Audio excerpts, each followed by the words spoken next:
Adapt which literally means assume as we transform individuals, norms, and as well as symbolic power, which is able to consolidate, function, and harmonize the landscape of the Adapt is perceived as a communal knot that begins which shows on the this paradox of social disruption and disintegration among members of the community. Overlapping claim of category suspicion between the members and the inclusion of another groups are not prevalent among the academic community. It suggests that the communities have experience and which may continue to suffer put them at risk of high rates of neuropsychiatric and behavioral problem, especially depression and anxiety. The objective of this study is to explore adolescent perception about mental health in order to gain a deeper knowledge of the individual's adolescent's perspectives. This study employed a qualitative study approach and the research process of the qualitative study is divided into several aspects. First, the selection of participants. So, this participant in the study is adolescent children of the sample size based on the concept evaluations. And then the second step is on the programmatic interview that our quantitative license structure interview. And the last step is data analysis.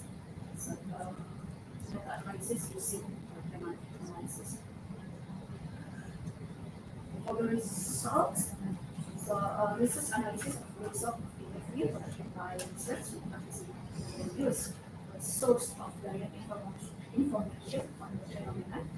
The study identified that the perception of the number of a singular good first time is perceived to significant fear, perceived security, perceived benefit, perceived value, and something.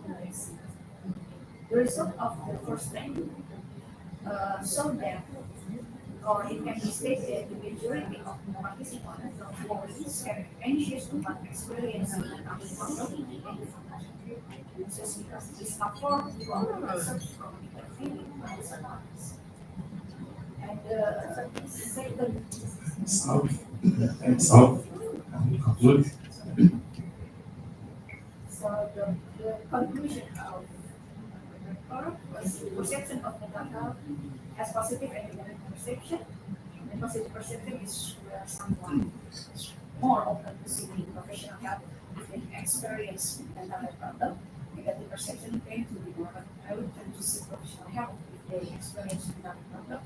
And then some people are susceptible to mental health problem to environmental, family, and personal factors. And then some person experiencing mental health problem will hinder activity activities and feelings should be mental health problem will be Okay, thank you very much, Mrs. Inorinda. Any questions from the audience? Okay. Okay.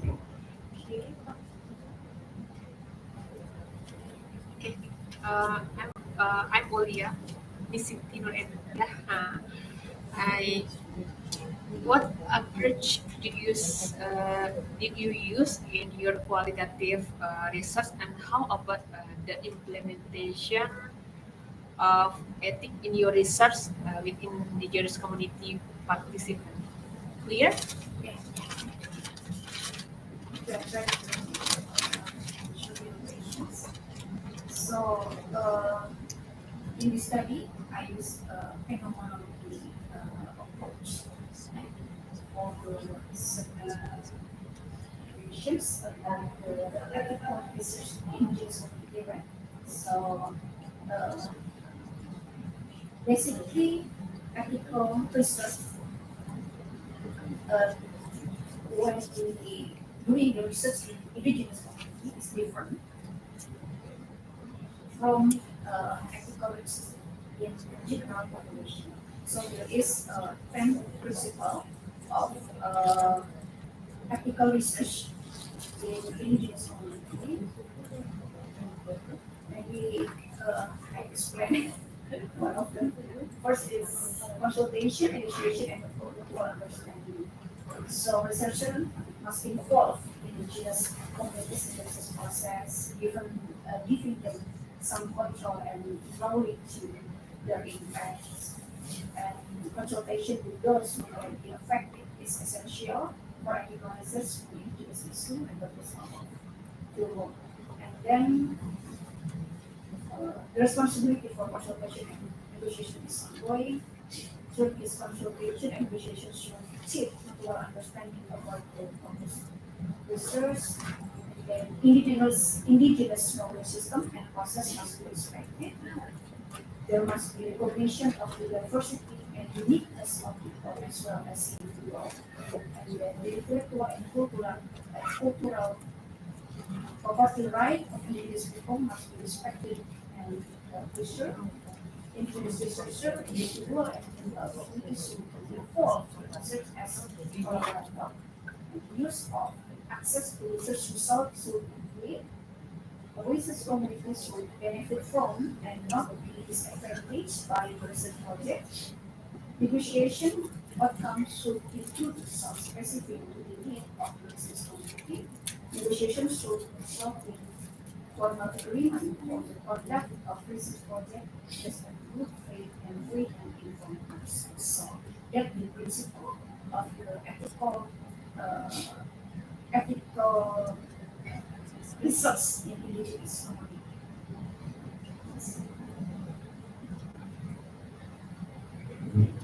Thank you for the questions. Is there any other question? Yeah, there's one more. Very good morning. My name is Padma. I'm the nursing lecturer from Lincoln. I don't want to comment on the research. It's a very good research, but any good thing should be shared. Would just like to, is this your first time presentation? No. Okay, it's okay.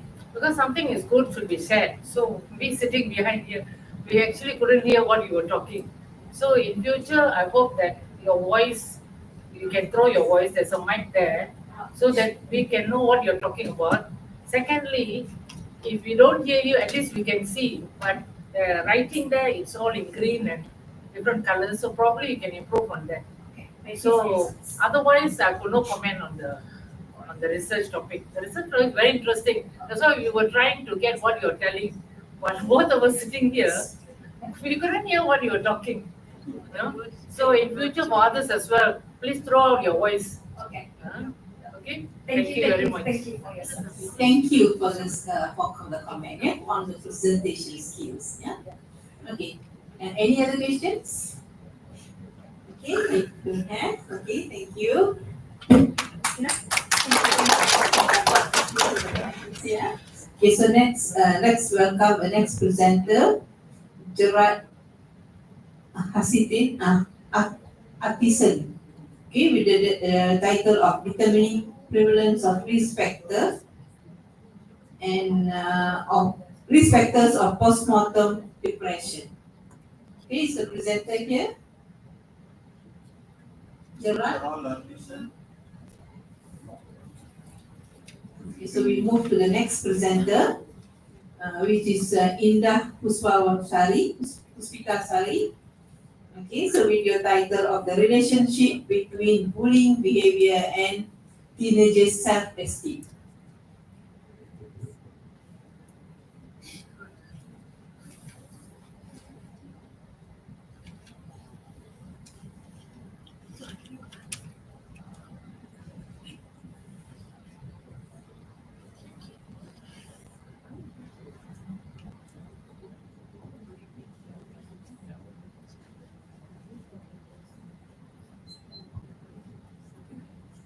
Okay, Assalamualaikum warahmatullahi wabarakatuh. Good morning, ladies and gentlemen. My name is Indah Puspita from Sun University. I will present our research under the title The Relationship Between Bullying Behavior and Teenager Self-Esteem. So the background is an act of hurting someone who is bigger than the perpetrator carried out repeatedly and intentionally, causing the victim to experience trauma. The Indonesian Teacher Union Federation recorded data on bullying that occurred in educational institutions from January to July 2023, announcing that up to 50% of cases occurred at the elementary and junior high school level. There were 16 incidents of the bullying in education institutions, the majority occurring at the elementary school level, with a small portion in religious education institutions. On the other side, the self-esteem of bullying victims can also be influenced by supporting from family, the school environment, and peers. When a child becomes a victim bullying, they experience a crisis of self-confidence.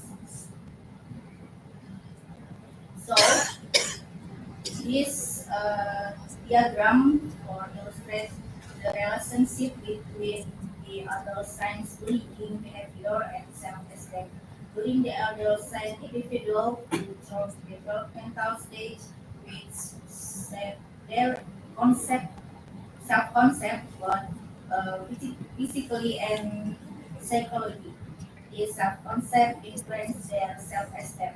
Bullying behavior, which can take various forms, physical, verbal, and relational, and through social media, they directly affect an individual's self-confidence. Several factors influence bullying, including environmental conditions, peer interaction, social dynamic, and the influence of social media. Self-confidence is affected by both internal and external factors. Internal factors include self-concept, self-esteem, and physical condition. Include education as well as the individual environment and life experience. So in our research, uh, we have focused in junior high school in Bekasi, Indonesia. So our respondent is in MTSN Junior High School, name is MTSN 1 Kota Bekasi.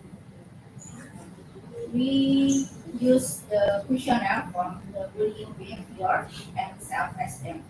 So this research is a quantitative study that added correctional description design with a precisional approach with the analysis, bivariate analysis, and with bivariate analysis.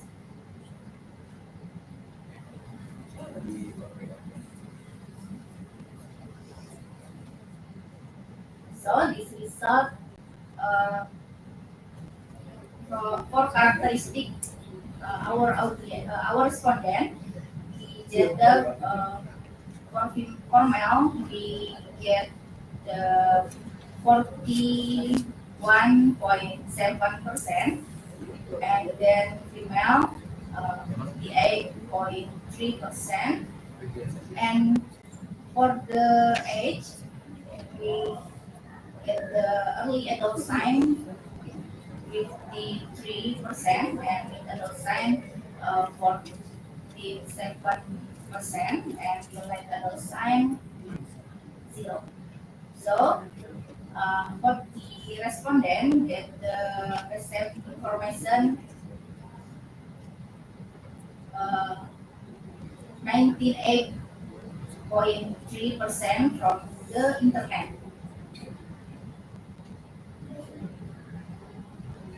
And the bullying behavior result, for the characteristic height, we get 10%, and then medium in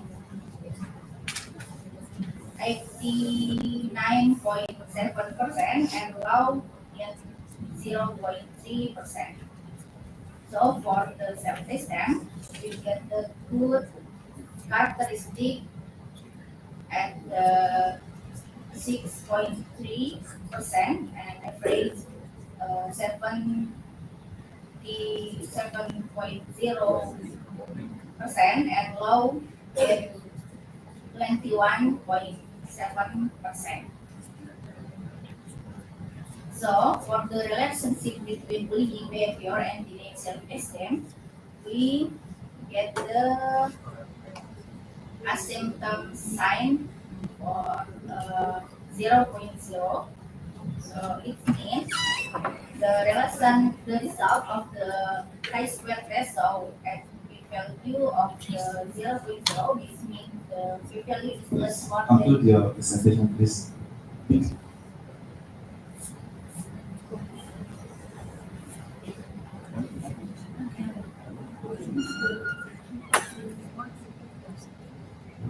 Conclude your presentation. Okay.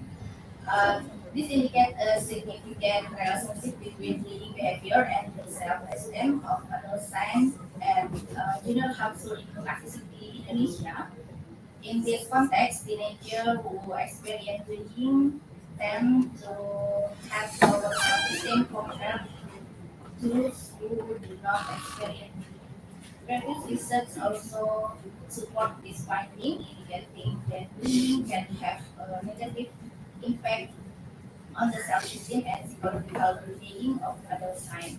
Bullying behavior is often associated with a decrease in self-confidence. Bullying can lead to emotional stress, shame, and a decline in self-esteem for individuals who are visible. Their decrease in self-confidence might affect how teenagers interact with their social environment and Please conclude, yeah? Please conclude your presentation.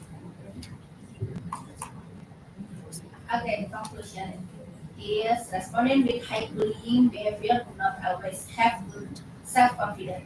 This is caused by various factors, uh, namely peer influence, family environment, and the child's sense of development. The result of statistical tests conducted using chi-square and this is indicating that there is a relationship between bullying behavior and the self-confidence of adolescents at junior high school in Kota Bekasi, Jakarta, Indonesia. Thank you for listening.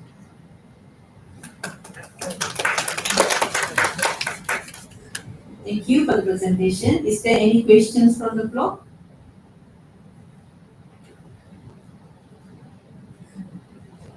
Okay, so what is your implications based on this finding? Okay, thank you, Nanda.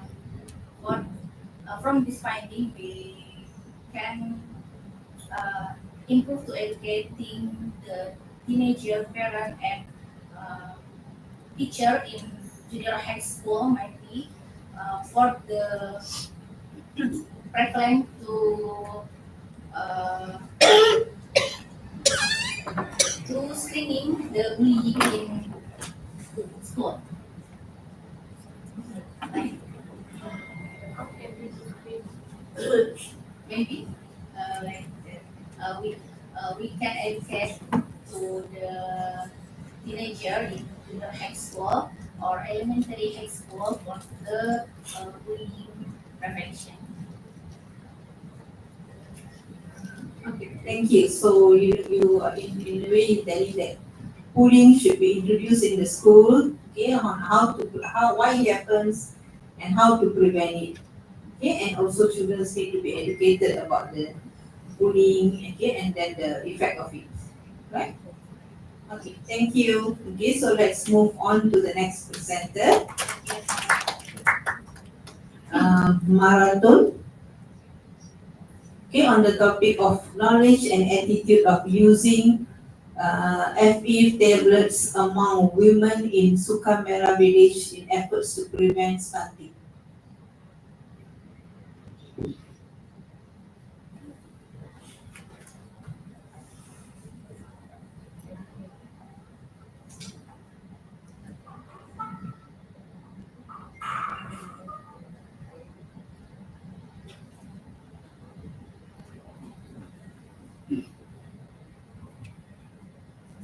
Assalamualaikum warahmatullahi wabarakatuh. Okay, thank you for the opportunity. I will continue the title of our research, knowledge and attitude of using FA tablet among women prevent stunting. The first, introduce iron or Fa deficiency is still a macronutrient problem in the world, especially in Indonesia. The prevalence of iron deficiency in Indonesia is 14.8.9%, which occurs in pregnant women and as many as to 7.2% of Indonesian women. The cause of iron nutritional deficiency is inadequate intake source of iron, lack of knowledge and unsportive attitude.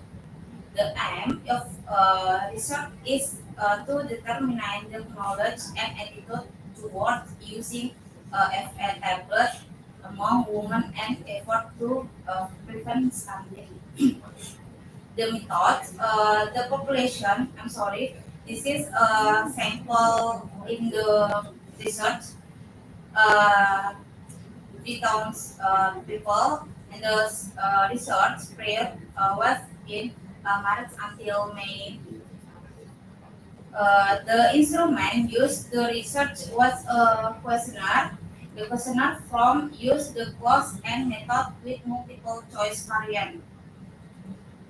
Uh, they measure the response level knowledge and costly one answer for the measure attitude uh, towards using FA tablet with variants in dichotomous choice paper question and provide to answer yes or no, and respondent only choose one answer.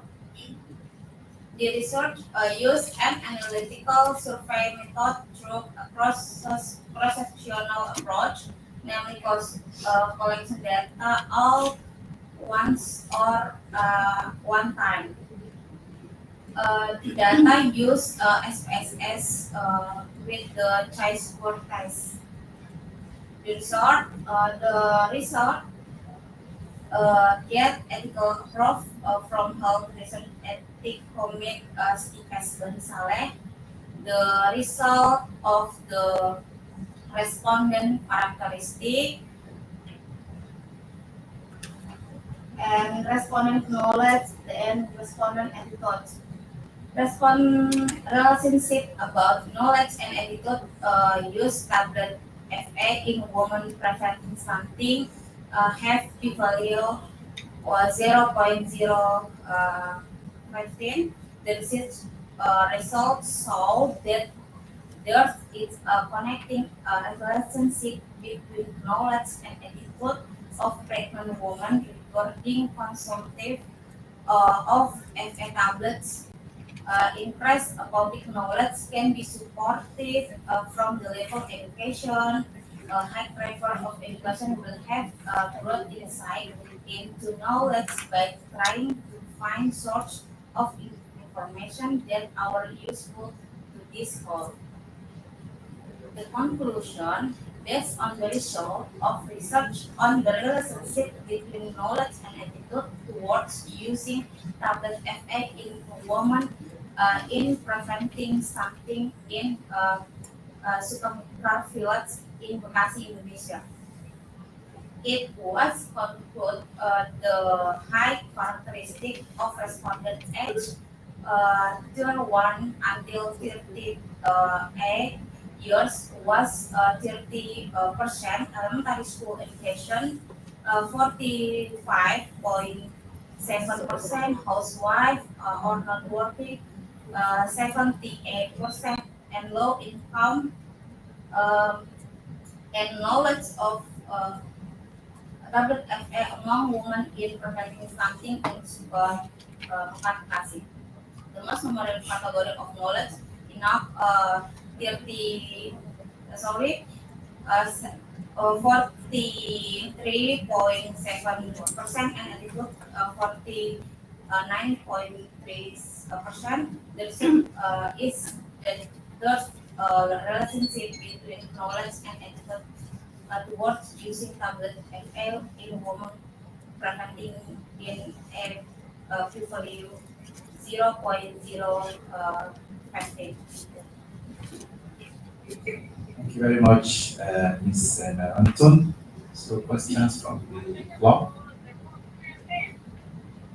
So your study Yes. is not an intervention study, right? No. So how do you think you'll be able to prevent something since you are not carrying out any kind of intervention? Yes. I just give. I just respondent just use a questionnaire for the research, so just it no intervention. Um, Maybe when I just give education when I I get the questionnaire just education, not use a reflect or something like this.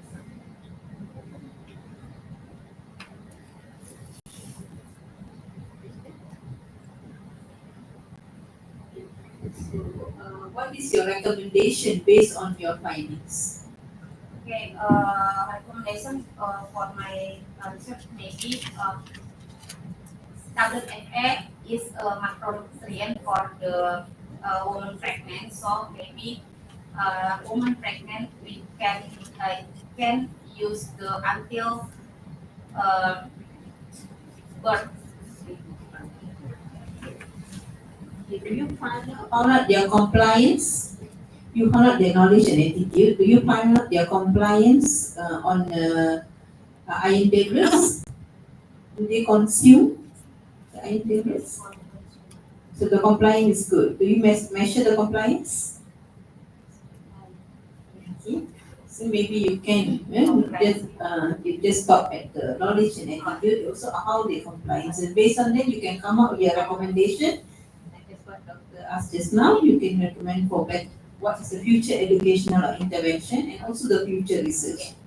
Yeah. Okay. Thank you. Okay. Thank you for the presentation. Okay. So we invite the next presenter.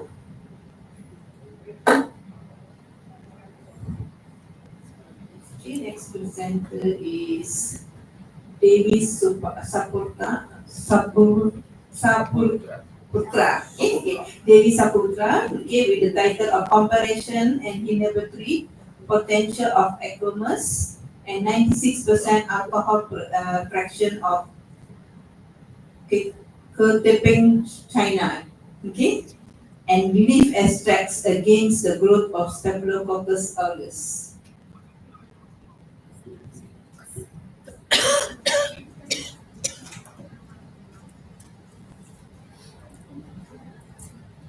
Okay, thank you. Assalamualaikum warahmatullahi wabarakatuh. Hello everyone, good morning. Let me introduce myself. My name is Dwi Saputra. I am from Indonesia. I'm a college student at University of West Sumatera. I'm from the pharmacy study program. First of all, I would like to thank you for Dr. Vimala and Dr. Idris for giving me the time for present the content of my research. My research on the topic microbiology with a title of Comparison of Inhibitory Potential of Aqueous and 96% alcohol fraction of Cacatricina alata leaf extract against the growth of Staphylococcus aureus. The first slide I want to explain about the background. One of the main bacteria that cause in disease is Staphylococcus aureus, and antibiotics are often used to treat bacterial infection. But independent use of antibiotic can lead to bacterial resistance. To address the issue of antibiotic resistance, research focused on developing an alternative medicine from natural material that are safe and more effective. So the aim of studying my research to compare the inhibitory effect the aqueous and 96% alcohol fraction of Sena alata tetapectina leaf extract against Staphylococcus aureus. Staphylococcus aureus bacteria. See, from the agar media, Staphylococcus aureus has two characteristics: round, small, smooth, white pigment after 24 hours incubation, and medium size, yellowish white pigment after 48 hours incubation.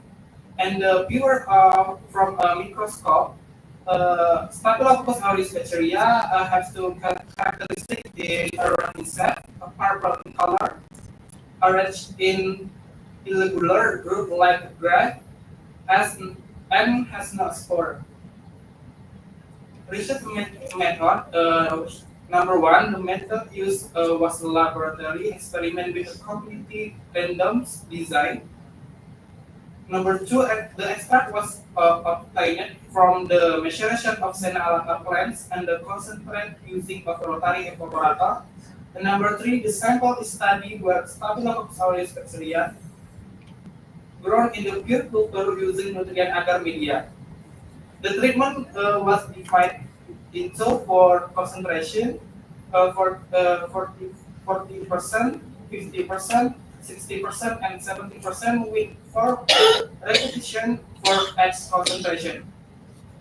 And number five, the inhibitory effect was a measure by measuring by the inhibitor zone using capillars with an accuracy of 0.02 millimeter around the paper disc. For the research, the first step one, I want to check leaf Pentapentina, Senalata for make a synthesia. The synthesia I do to maceration with alcohol 96% during 3 days. After then, we get to fraction, first fraction alcohol and fraction aqueous. After that, we took chemical screening. And the next step is when I make to mixed agar medium. After that, observation of bacteria in mixed culture, bacteria identification, and gram screening, bacteria inoculation. We get to pure culture and making nutrient board and the bulking bacteria. After that, inhibitory power with 4 concentration. The result must study, it can see in the picture that there are difference in the zone of inhibitor in each fraction, where the inhibitory process was repeated 4 times and option with average in each fraction. For the what aqueous fraction, a concentration 40% of 1.1 centimeter, concentration 50 1.2 centimeter, concentration 60% 1.7 centimeter, and concentration for 70% of 1.8 centimeter. As for the alcohol fraction, the average of each concentration was obtained for 40% concentration 1 centimeter, 50% concentration of 1.5 centimeter. What's your conclusion? The conclusion, my research in conclusion, the aqueous and 96% alcohol fraction of Sena extract have significant potential in inhibiting bacterial growth, which could be developed as an antibacterial therapy. Thank you. Thank you very much. Mr. Dewi, any question from the floor? Okay. Thank you, Dr. Ichas, for opportunity to ask the question. Nice to meet you, Mr. Dewi. I'm interested what your research. In this floor, I want to ask you this research. Which is the most effective in inhibiting bacteria. Okay. Clear? Thank you for question. Uh, from the result of the research, that I4 concentration of aqueous fraction and 96% alcohol fraction showed the effectiveness in inhibiting bacteria at the concentration 70%. Based on the average inhibit value, the aqueous fraction product inhibiting zone of 1.8 centimeter, while the 96% alcohol fraction reached 1.9 centimeter. Although both the fraction were effective, that 96% alcohol fraction had a slightly greater inhibitor than the water fraction, making it more effective and inhibiting bacterial growth. Other question?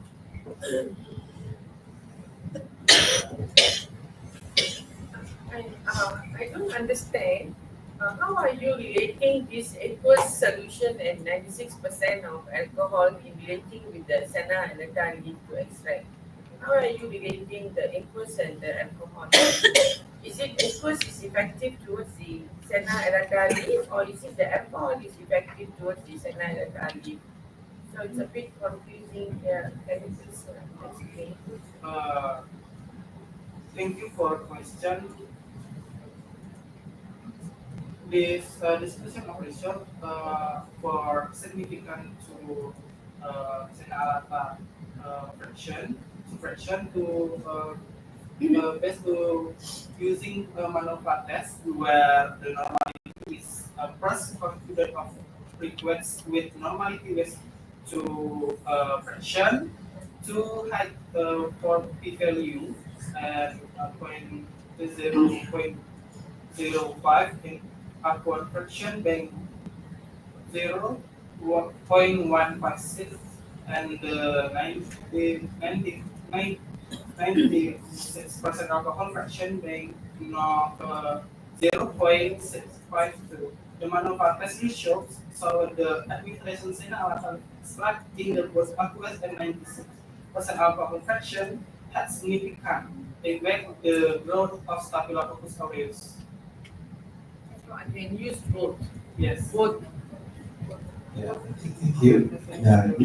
May I know why did you use only Staphylococcus? Why only Staphylococcus aureus? In Indonesia, has the prevalence for skin disease because the Staphylococcus aureus is Indonesia so high. So I want to research how to inhibiting uh, inhibiting the growth Staphylococcus aureus.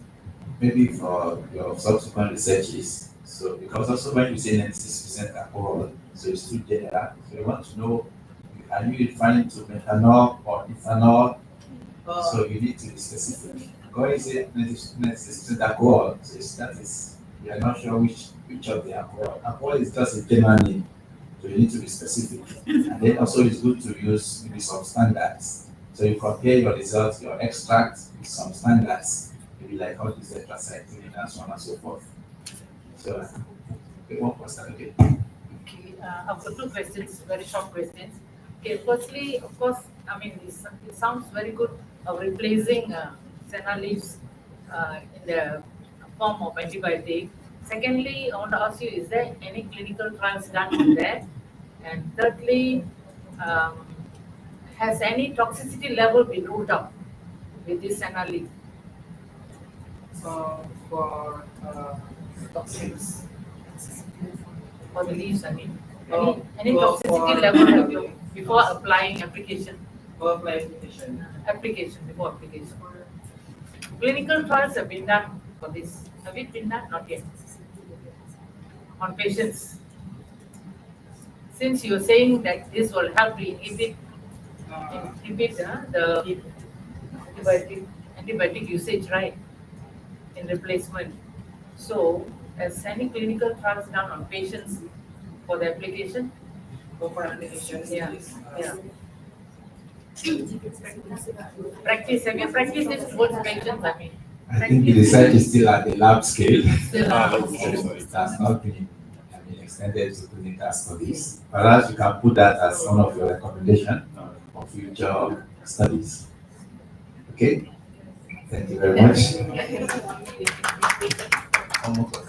Okay, thank you. So thank you very much, Mr. Dewey. So we are running out of time. So our next presenter will be Ms. Rahmatullahi. So she will be presenting on development of pregnancy exercise Android model to reduce lower back pain complaints among trimester-3 pregnant gravida. So you have 5 minutes to present your research.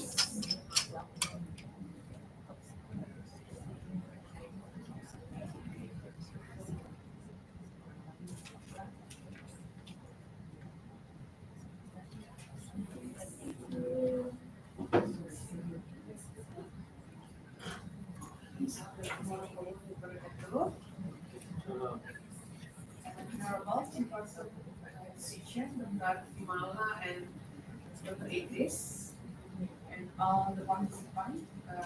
The title of my research is the development of pregnancy exercise and the model that is lower back pain complaint among trimester-3 pregnant.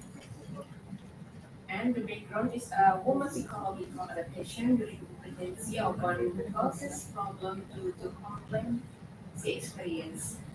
Pain complaints in pregnant women will have an impact on the quality of life of pregnant women because the frequent pain complaints that feel. Lower back pain is a common complaint in pregnant women which is reported to occur 60% to 90% of pregnant women. This complaint occurs due to physical changes during pregnancy, increase in body size, weight gain, and intermittent fetal growth, which cause an increase in the mother body mass. Even though the incidence of pain in pregnant women is quite high, there are still many pregnant women who are unable to manage pain during pregnancy. Pain is a problem that occurs very often in pregnancy, especially in the second and the third trimester of pregnancy. Lower back pain in third trimester pregnant woman is caused by hormonal changes, which cause changes in the supporting and connecting soft tissue, causing a reduction in muscle elasticity and flexibility. What material I method in this research, I use a second SEO. The second SEO is exploratory design key, right? With combined research method and qualitative and quantitative research method. And the first step, uh, I using qualitative method, qualitative method, and the second step is carry out using quantitative method. I'm selected into two groups, namely an experimental group is 66 respondent and control group is 66 respondent, and the total is 132. And the data are analyzed systematically, and then the result is about frequency distribution of back pain before and after pregnancy exercise equation with and the pretest in pain intensity test 1 between 3.2 with standard deviation 0.8 to 808 and the post test 3 between 3.02 with standard deviation 0.953 and some with test 2, test 3, test 4, and test 5, which show a fairly strong correlation between pre-test and post-test. there's a significant effect on change in the level of weight in pregnant woman after the provision of pregnancy exercise intervention. And about pregnancy distribution on big pain in the intervention and control group. In intervention group, between 1.553, the standard deviation 0.561, and control group between 2.80 with standard deviation 0.8801 with 95% confidence interval of the difference 1.046 to 1.620. It means significant effect the effective of the pregnancy exercise on the level of weight in pregnant women after pregnancy exercise intervention. And but this is a result of different correlation with 6 confounding variables: age, gestational age, educational, pain frequency, pain rhythm, and pain management. With 6 confounding variables, that the intensity of pain in pregnant woman is in the third trimester. Only one variable, there is pain management with 2 Can you points. stop? Okay, then the conclusion is this research if the independent variable for the pain management remains constant with p-value 1 to 1.799, and the pain management will increase pain intensity in the short trimester pregnant woman, dominant factor. Thank you.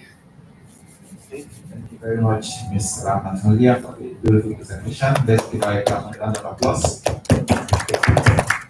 So we take one of the questions from the floor. Okay, perhaps maybe let me quickly ask you one simple question. So perhaps I didn't get that. The intervention, what was the duration of the intervention? So what was the duration? How long was the intervention? Intervention meeting in with pregnant woman and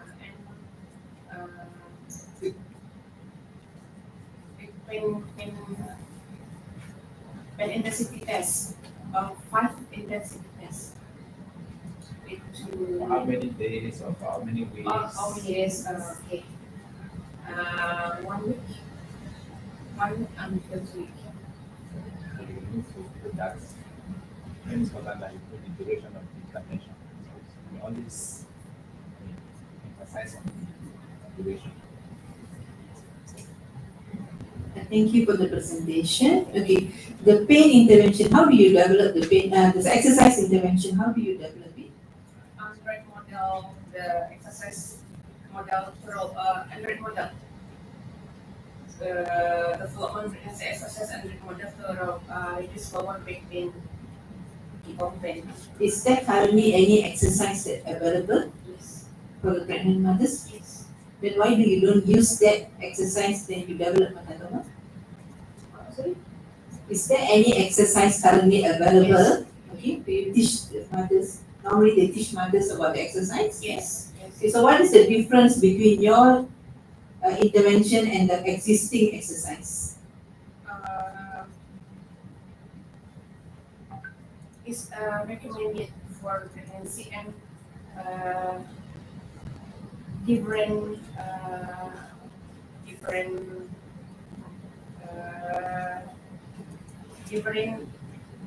pain management built in place. My question is, why do you develop another intervention, exercise intervention, if there is already existing? Intervensi ini lain daripada yang ada di pusat kesihatan? At the additional exercise and the exercise with the development in the Android model. Okay, so you need to explain actually, yes. How do you develop, why do you develop this exercise? Okay. How do you control the confounding variables in the analysis?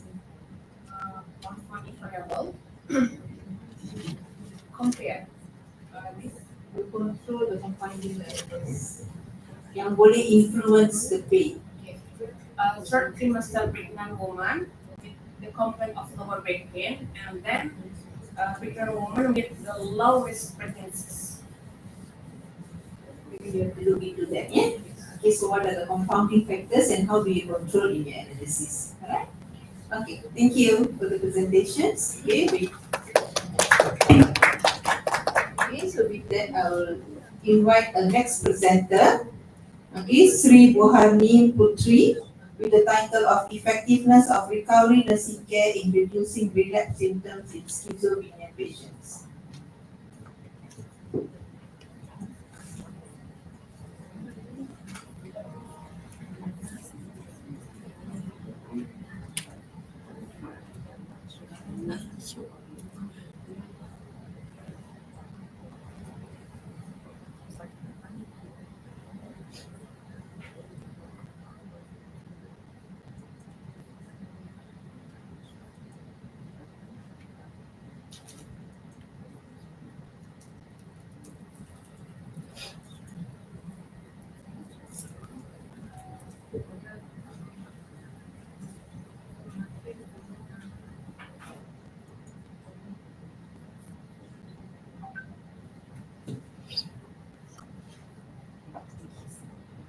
Okay, good morning all.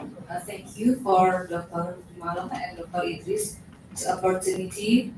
Uh, I'm excited to share my research about effectiveness of recovery nursing care in reducing relapse symptoms in schizophrenia patients.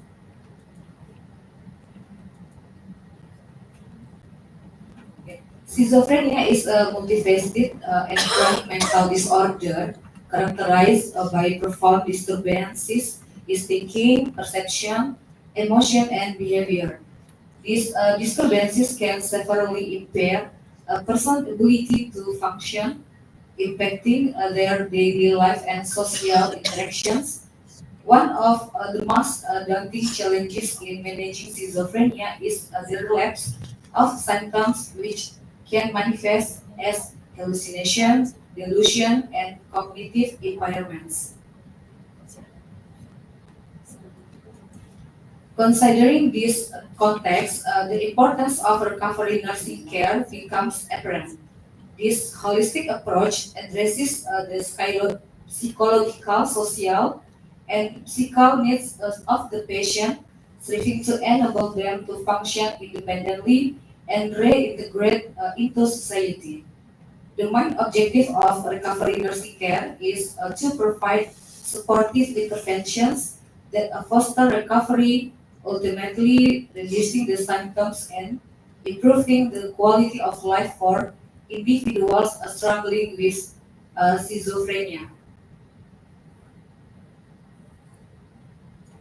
Recovery nursing care has emerged as a significant approach in the management of chronic mental health disorder like schizophrenia.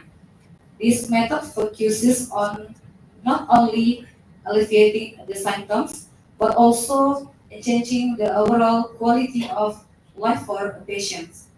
This paper explores the effectiveness of recovery nursing care in reducing relapse symptoms among schizophrenia patients.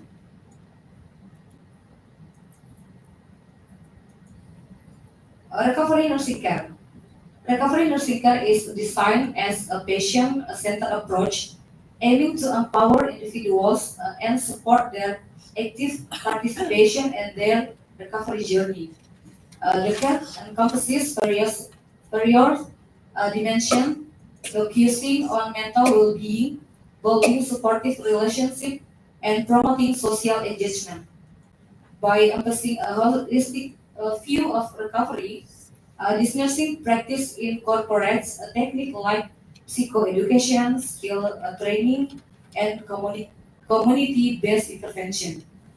Such practice enable patients to develop a greater sense of autonomy and agency over their own recovery process. Study objective. The primary objective of the research study was to evaluate the effectiveness of recovery nursing care in reducing relapse symptoms in patients with schizophrenia within a community setting. Utilizing a quasi-experimental design with a pretest post-test model, the study aimed to compare the intervention group receiving recovery nursing care with a control group. This is a study methodology. The study featured a rigorous methodology and quasi-experimental design, allow for comparative analysis. The participants who included 120 schizophrenia patients who were systematically divided to intervention and control groups. The intervention spanned a duration of 12 weeks. For the tools measurement, I use a positive and negative syndrome scale, or PANSS. The study result of statistic revealed a significant decrease in relapse symptom among the intervention group compared to the control group with p-value less than 0.05, signifying statistical significance. Additionally, multiple aspects of symptoms show improvement, including positive, negative, and cognitive symptoms. Conclusion: in summary, recovery nursing care represents a critical intervention in the treatment landscape of schizophrenia. The study findings affirm its effectiveness in reducing relapse symptoms and significantly improving the quality of life of patients with schizophrenia. Okay, maybe I finish my presentation. Thank you for your attention. Assalamualaikum warahmatullahi wabarakatuh. Thank you, Sri Burhani, for the presentation. Okay, I open the floor for questionings. Yes. Thank you. Assalamualaikum warahmatullahi wabarakatuh. My name is Revini Iqbal. I have a question for you. This is Rohani. Talking about your research, how long your intervention were carried out? Thank you. Okay, thank you, Ms. Revi. Maybe I repeat again your question. Do you want to know how long I implemented this recovery nursing plan, right? Okay. I was implemented my recovery nursing care for 12 weeks or 3 months. I with 1,020 people who schizophrenia for 12 weeks or 3 months. Thank you. Does it answer your question? Okay. Next. Thank you for your time. My name is Filma. I come from Indonesia. My question to Miss Sri. Explain the measuring tools used to measure symptoms of schizophrenia recurrence. Thank you. Thank you for your question. For measure relapse symptom, I use PANSS, or positive and negative symptom scale. It consisting 30 assessment items to measure relapse symptom schizophrenia patient. Okay, any other questions? Okay, if no questions, I'd like to ask you, okay, how do you select the patients? This is I totally sampling, Miss. So I collect the patient who recover from hospitalization when come back to community. Uh, After that, we give recovery nursing care. Your recovery nursing care is equivalent to rehabilitation care or something like that? Um, Same but different. Recovery just emphasize to medication control, but I development recovery model with nursing care. So for the patients, you are comparing relapse pre and post. Yes. Okay, so how do you determine the relapse? Sorry, Miss, not relapse before and after, but prevent relapse symptoms. The After, symptoms, yeah. the relapse symptoms pre and post. That means the patient that you select should have some relapse earlier in the pre. Not relapse, but recover from hospitalization. But I select not belum menunjukkan tanda-tanda relapse like that. But your title is reducing relapsing symptoms. Yes, So because they should have relapse. some relapse earlier. If you want to say reducing relapsing symptoms. Yes. So um, I choose the patient who twice for hospitalization, not the first That's why I asked you. That's why I asked you just now. How do you select the patient? The second thing, after how long your intervention you assess for the reducing relapse? 3 months. 3 months. Yes. Is it enough to show a relapse symptoms within 3 months? Based on a literature review, I see between 3 after 6 months for relapse. So minimal to relapse is 3 months for the patient, a schizophrenia patient. Sorry. So you are just stopping at 3 months. Yes. Doing any longitudinal studies? Just 3 months. To prove your, to show your study, intervention effectiveness, you definitely need some longitudinal study. Yeah? So 3 months will be debatable findings. Yeah? Okay, thank you for the presentations. Okay, thank you for the So next we'll invite the next presenter, Rabi Neni Iqbal, with the title of Literature Studies, Spiritual Assessment in Intensive Care Unit.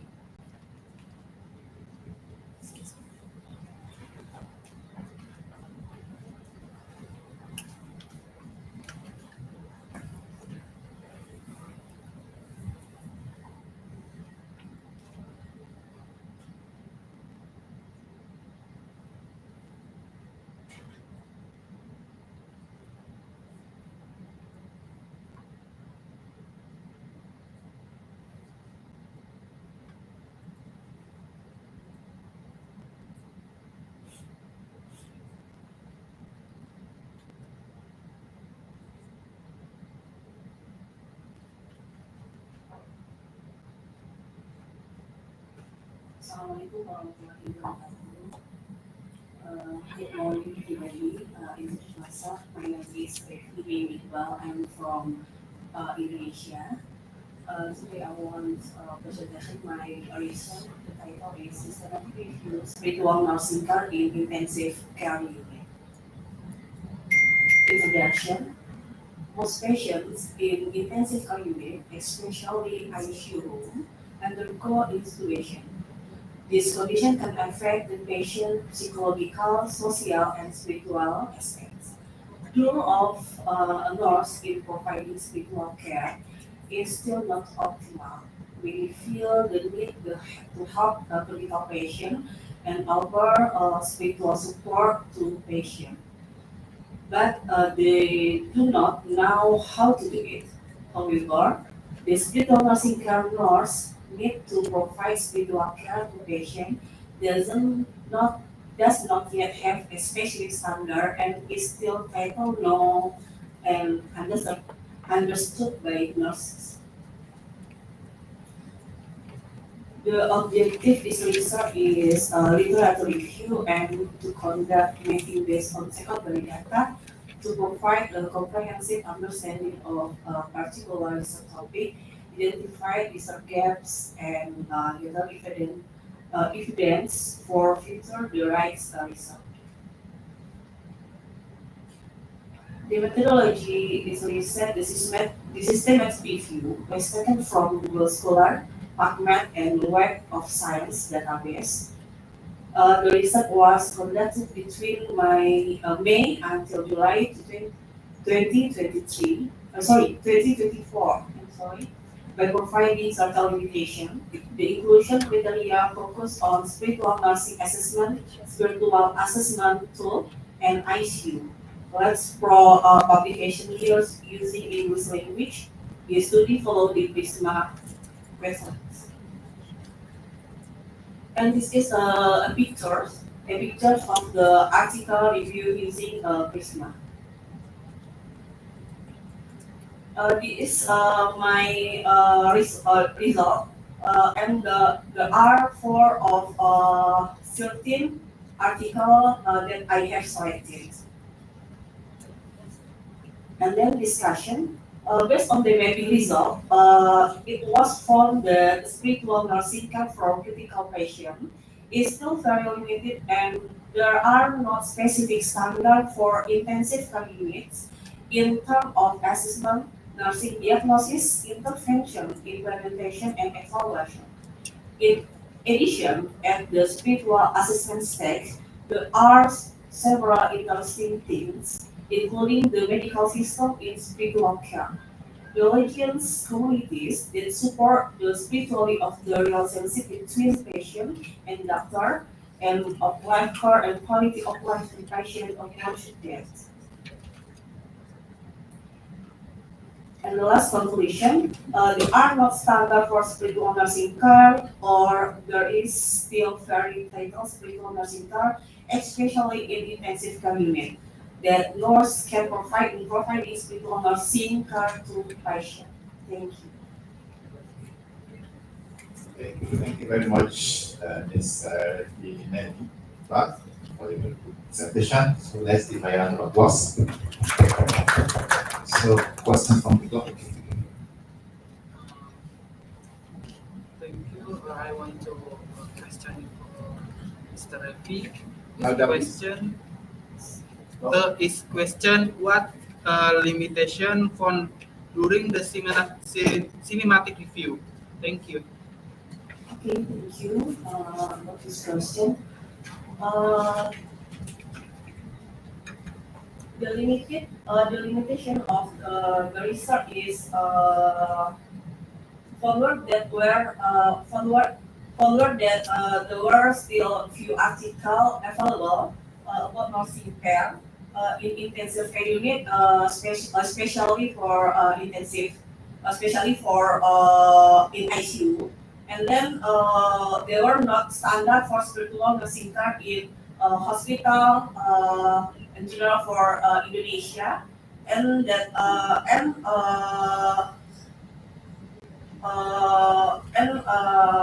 they have been approved by professional nursing organization. Okay, thank you.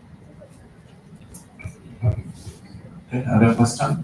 I would like to ask you, can you let us know where you draw the line between a specifically spiritual nursing care and a normal conventional nursing care? What outweighs these two? Apa beza di antara spiritual nursing care and a normal conventional nursing care? Normal nursing care lah. Apa beza dia? Yeah. Oh yeah, thank you for your question. The difference of spiritual nursing care with nursing care, general nursing care, is spiritual nursing care specific for giving the intervention for patient before end of life gitu. especially for giving a patient dinner of the Quran and then giving the zikir and then collaboration with Religious people, right? Ustad. I'm sorry, Ustad, yeah, collaboration with Ustad about the apa uh, terapi-terapi for ayat-ayat yang bisa di apply for untuk meningkatkan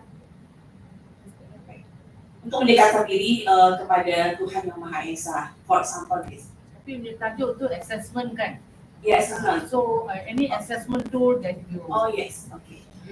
Assessment tool, especially for assessment tool, kalau assessment tool itu for the intensive care unit,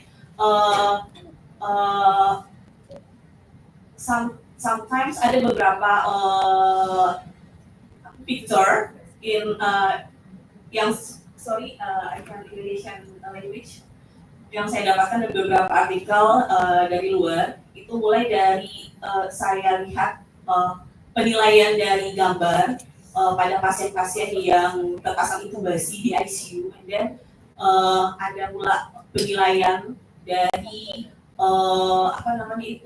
ekspresi pasien yang sedang dirawat, and then dilihat dari kondisi hemodynamic patient, and then itu bisa itu juga salah satu assessment for pasien in intensive care unit yang terpasang intubasi.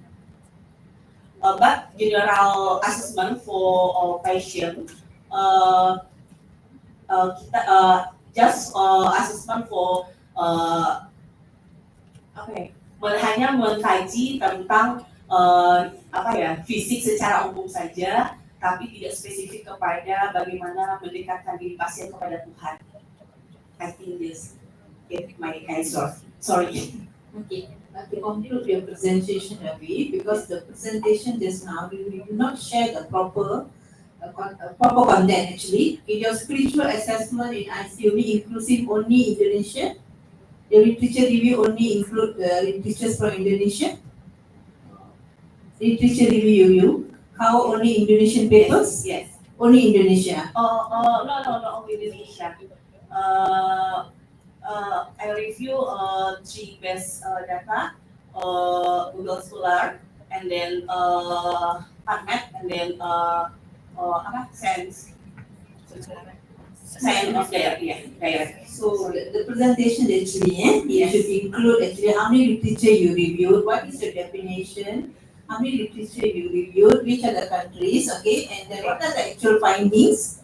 Okay, so the findings also must have inclusive of what are the practices, what are the assessment tools they use, and what is the comparison between the countries, and especially to Indonesia if you want to mention. Yeah, that is it provide some meaningful findings that you share. Yeah, right. Okay, thank you. Okay, so thank you. Okay, so we welcome the last presenter for today, Hafiz Sherat Arshad, with the title of Investigating the Barriers and Facilitators to Establishing Specialized Physical Therapy Service in Pakistan. Okay, is the presenter here?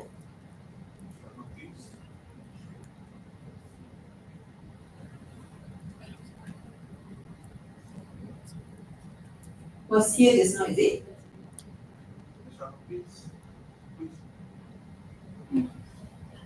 No.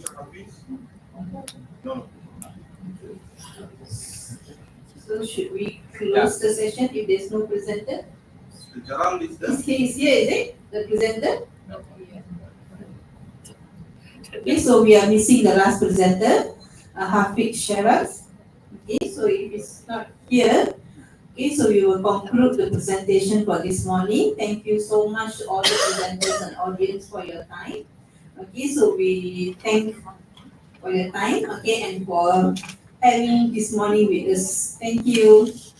Okay, before we discuss, because we are asked to go to the ballroom for the next session. But before that, we perhaps can have a group photograph for all the presenters. Thank you very much once again for your participation. Okay, please come forward for the photograph, and then we will go to the ballroom for the continuation of our class. Thank you, Professor Dr. Vinola and Dr. Lee. Thank you all the presenters. Please come forward for the photograph session.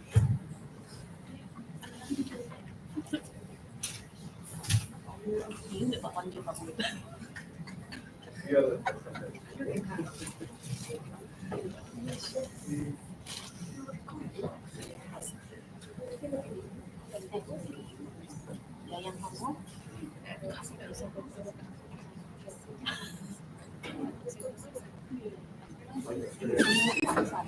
Oh, yes.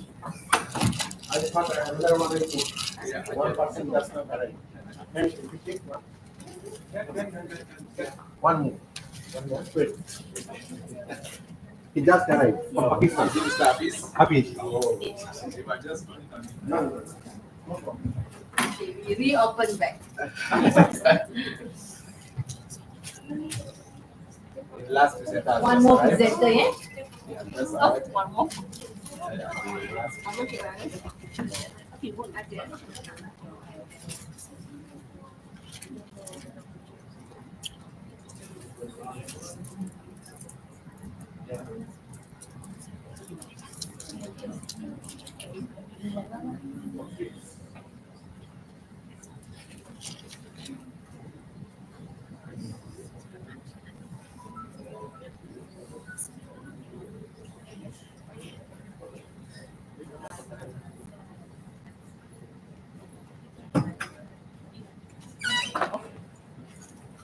Happy.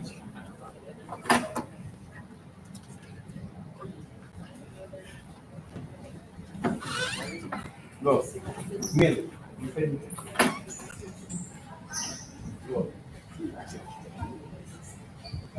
okay, so our last presenter for today, Mr. Hafiz Sharas Abshad.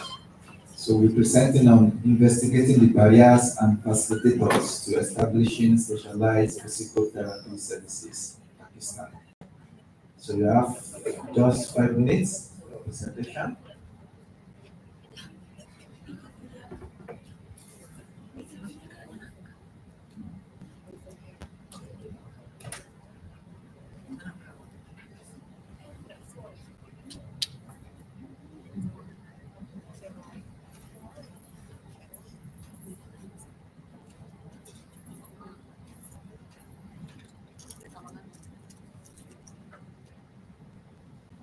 Hello. Hello.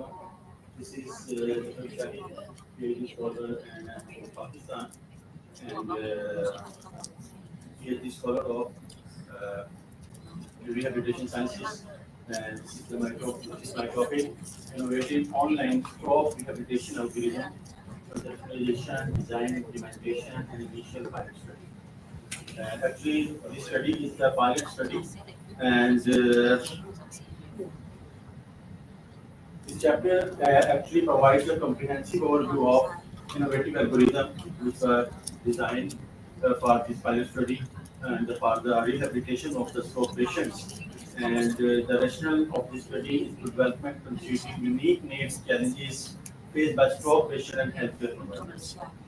And two components and functionalities of algorithm are discussed in the context of integration because the stroke rehabilitation is having a complete framework regarding the patient of stroke.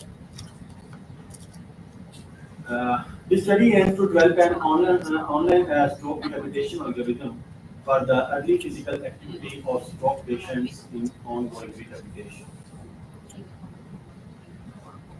Methodology is actually a quasi-experimental design study, and all data compiled from the rehabilitation center from Pakistan. It's a big rehabilitation center and neuro rehabilitation, which consists of neuro rehabilitation center.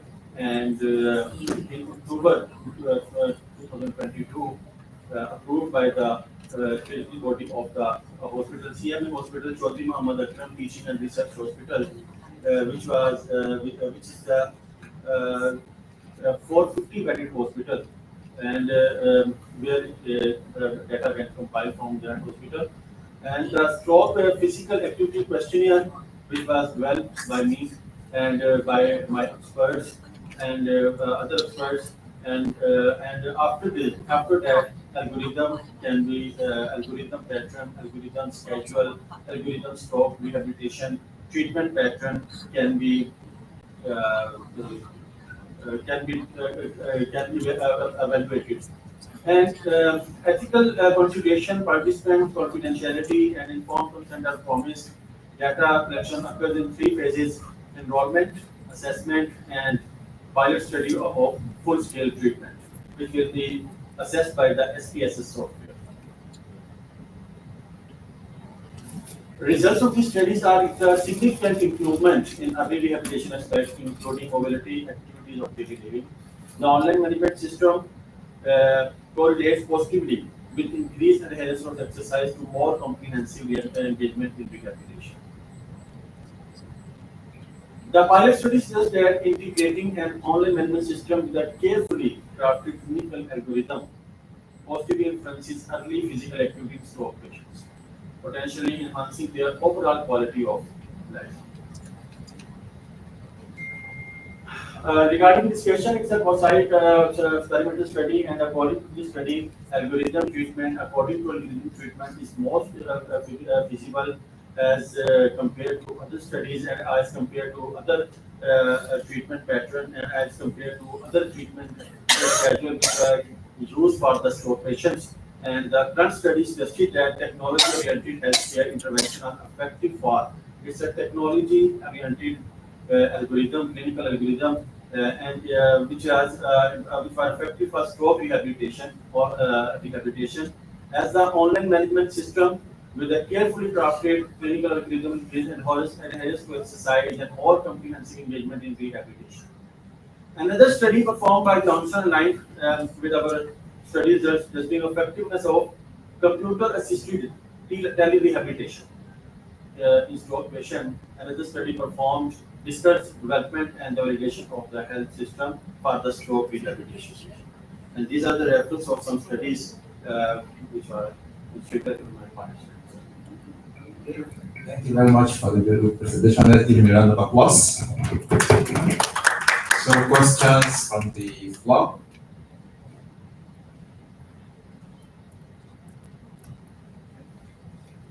No question? What is the comparison of the age?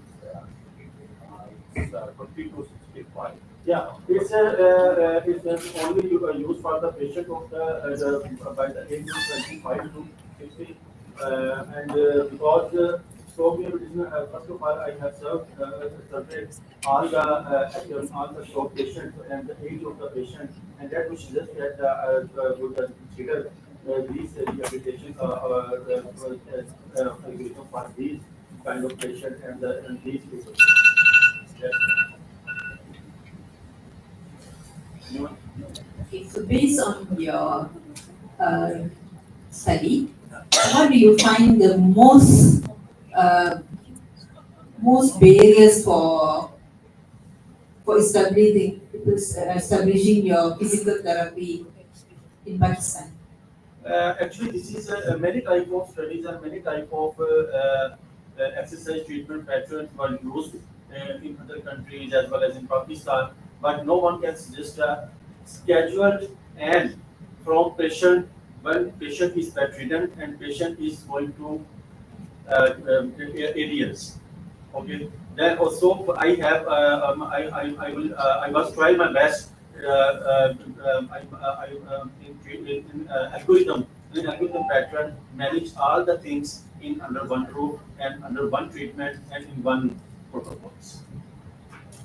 So based on that, your recommendation will be? Recommendation I will inshallah other spine problems and other neuro rehabilitation, other neuro problems. I can suggest we can make an algorithm for the proper treatment. So are you going to make a tailor-made specific for each conditions and group of patients? And group of patients is for the spine patients. And this study is only including in the stroke patients. And the age of that patient is 25 to 65, and the other morbidities are excluded in this study. It's 25 to 65 Yeah. is a very big range. Because gateway welfare algorithm and scheduled algorithm, so we need that population easily. That's why.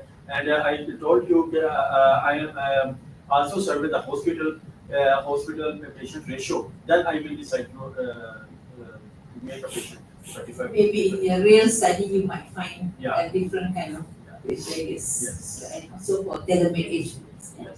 Okay, thank you for that presentation. So we will thank you.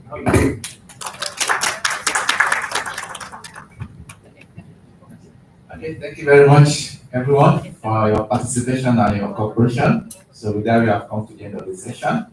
So we'll take a group photo and then we'll proceed to the ballroom for the next session. Thank you very much. The time to take them down.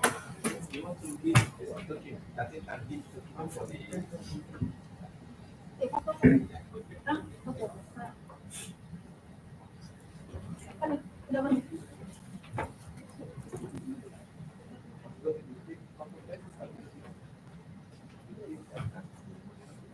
Okay, name my first. Take group photo first with the other participants. Other participants.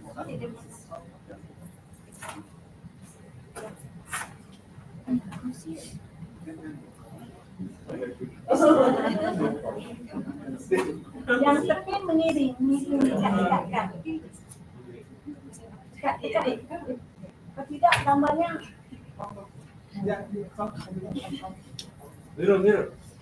Kak bawa kaki mah? Saya kena masuk. Bos duduklah. Ambil bos duduk. Ingat dah suruh bos duduk. Tak apa ada.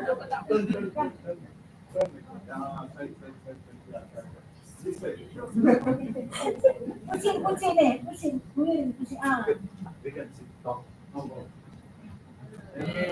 Ready? 1, 2, 3. Lagi. Masuk. Alright. Termasuk ke sini, termasuk kan kamu.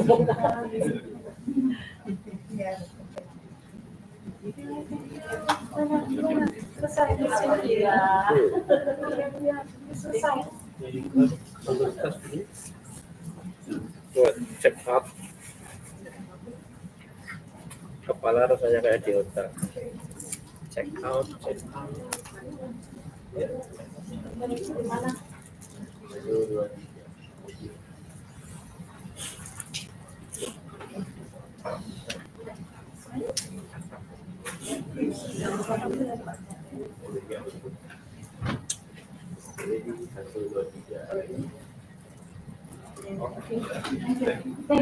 Thank you very much ya. Semua good luck. Everyone proceed to the ballroom. We have this. All presenters go to the ballroom, right? Yeah. Up to 1 each. I think from there, yeah, I think I said 16, and then I left briefly for the audience. So I think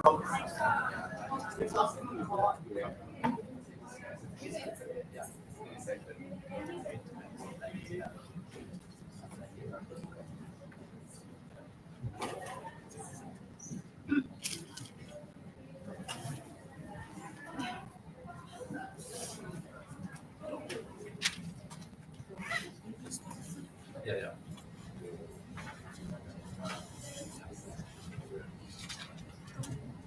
Okay, thank you, Doctor. Thank you very much. No problem. Just one person absent. Yeah. Actually, this last is also nothing. It's not the name on the list. Thank you.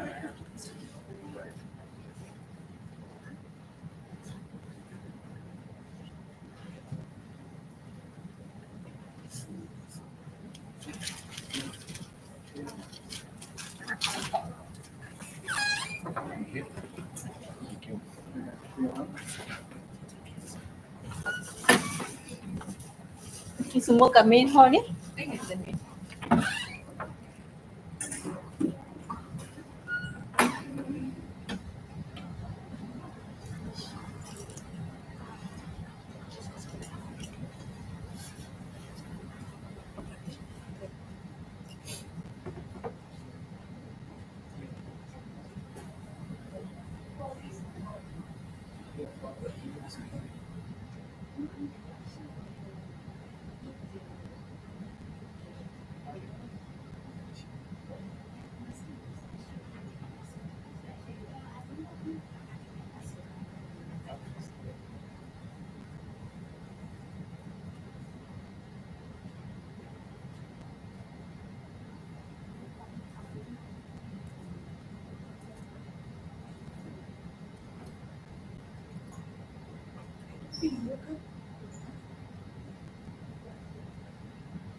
Ada minum yang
一起到处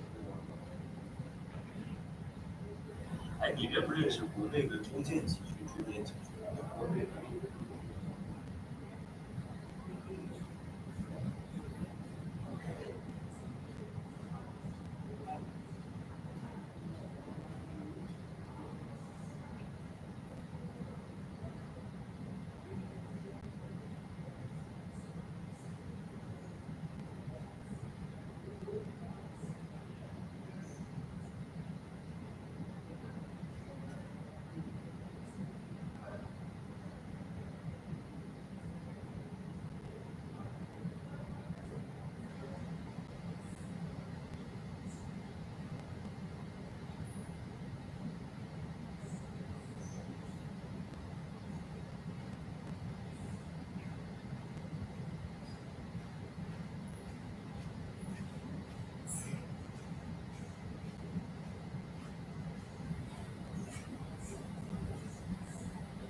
here chair not nice. Color one is chair nice. Okay. Here okay. Then we have right you sit here. Light proper. Exciting and the body of the and Manner.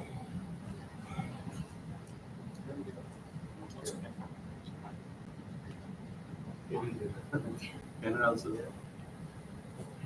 Podium no need here. This one. Banner also there. You sit. One sit.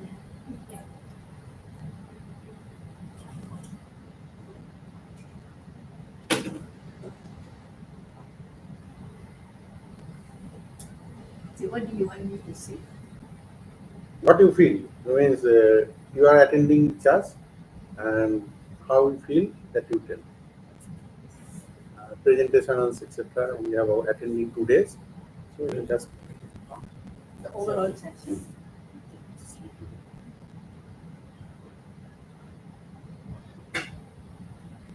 I introduce myself first. Richie.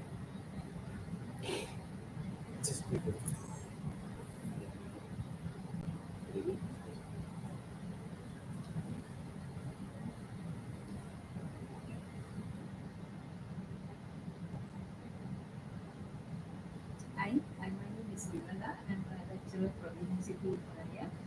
And this is my second time to have the opportunity to join the Ichas conference. Okay, so overall, I find the conference we have very good topics to be discussed at the plenary section and also the inviting speakers. And I'm very happy to see that you have a very good collaborations with many universities from Philippines, Indonesia, and also India. Okay, and then in terms of the presentations from the three papers, I noted that you have variety of students presenting and sharing a lot of papers which covers a broad scopes of nurse topics. Okay, and most of the nursing topics I find they are very interesting.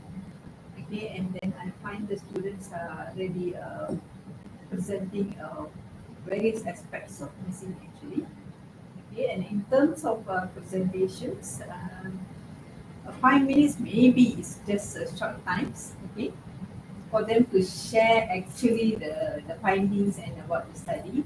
Perhaps maybe it could be increased to 8 to 10 minutes. I think the students may have more time to share about their studies. I think that's overall my opinions. Okay, and I'm happy to be part of this conference. Thank you. Check in see you. Okay.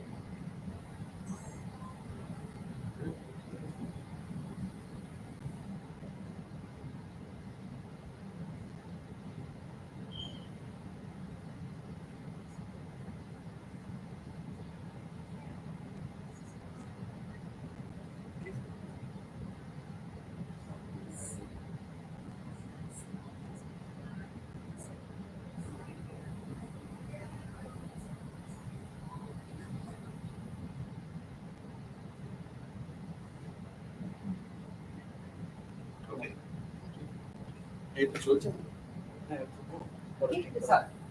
Of করে দাও লাঞ্চের পরে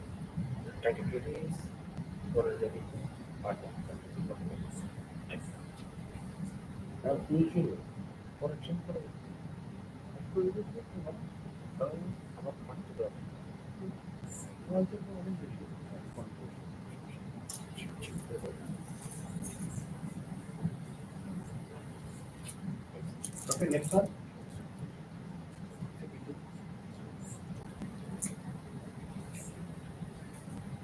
You all of us this picture is better. It is.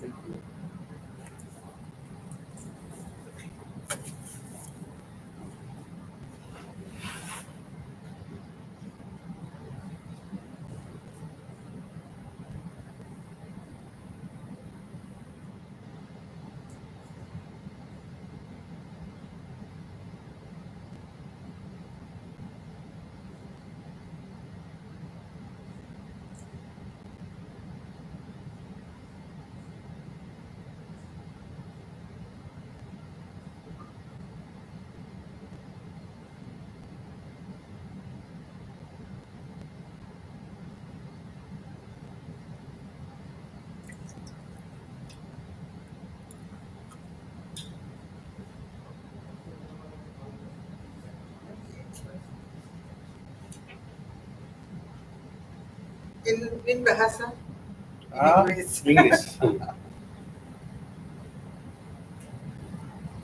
Okay. And here.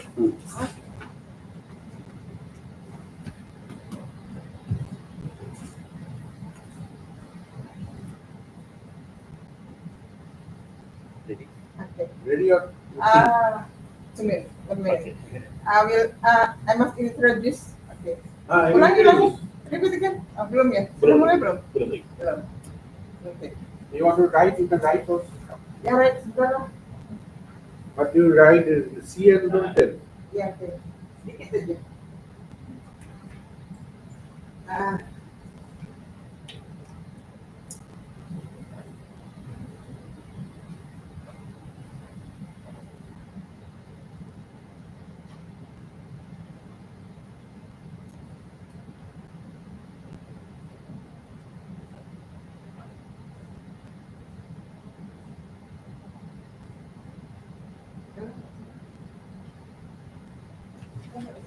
oke lah. Mengalir aja lah.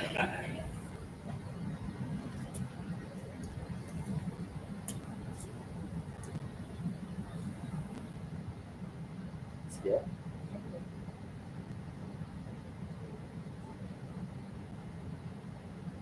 Oke, Assalamualaikum warahmatullahi wabarakatuh. I'm Mahmuda, Head of Nursing Program, Bachelor of Nursing, Faculty of Nursing and Health Sciences, University of Muhammadiyah Semarang. Ichas for us not only cooperation between Unimus and Lincoln, but we are family. And when we not come to long time, there is any missing. Ketika kami lama tidak berjumpa dengan Lincoln, ada rasa rindu di situ. Karena kami, Unimus and Lincoln is a family. Selamat untuk International Conference yang ke-7 yang dilaksanakan oleh Lincoln College University. I'm very happy and insya Allah next time we will join again. Terima kasih. Assalamualaikum warahmatullahi wabarakatuh. 1 menit. Oke. Nggak usah lama-lama. Can check?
Thank you.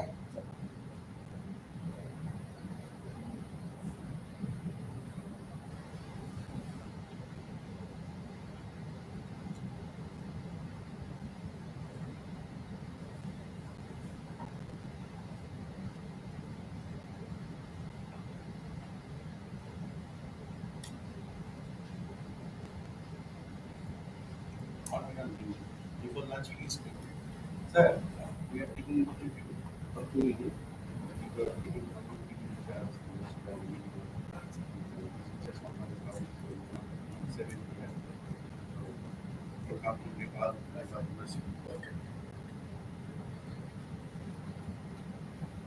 Two minutes.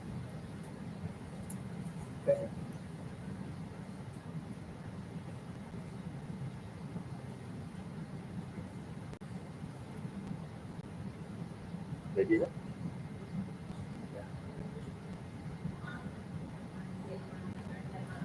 Sir, tell your name.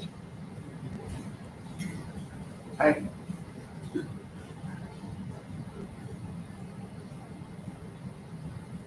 Okay, I came here on 23rd of September. So I was so delighted that I would be coming to Kuala Lumpur. I visited it last couple of 3-4 times. But this time I was really excited because I was invited for a keynote address on infectious diseases. So I traveled a long distance coming from Pokhara, Nepal to its capital Kathmandu, then overnight flight from Kathmandu to Kuala Lumpur. And what I found was I'm basically I'm from India and I'm presently working in Nepal. But my interest was the uh, the organization of the conference in which I participated, and this conference, international conference for um, the International Conference for Human Health and Allied Sciences. This was also organized earlier, and I have participated in earlier events. So, uh, what I feel is personally that is uh, the people around you. They are so nice. They are so helpful. They are so well behaved, and I like the city. I like the people, and especially I like the venue. This venue has been fixed for last so many occasions. The venue is quite comfortable, and the food Malay. I enjoyed Malaysian food, so that was excellent. And then the travel was also really fine. The city is so clean, so nice to look, and so weather especially the weather is so good. It is neither hot nor cold. As if I feel as if it is the spring season which happens in India during the month of in February end to April end. This is something like that. So then my stay was very comfortable. I am very thankful to the organizers for arranging my stay in a beautiful guest house. So I am enjoying my stay there. So and I do not feel that I will travel back to my. I'm going to India first, then I will go to my workplace, Nepal. So it's really very enjoyable and very happening. So I participated in all the events. So I hope the organizers arrange such events in the near future, which will be equally well as this one is. Thank you, sir. Can I have it?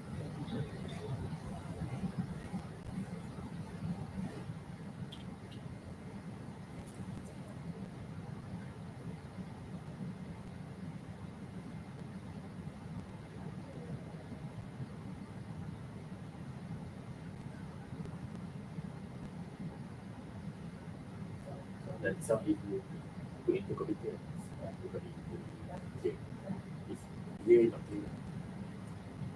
Then you put in computer.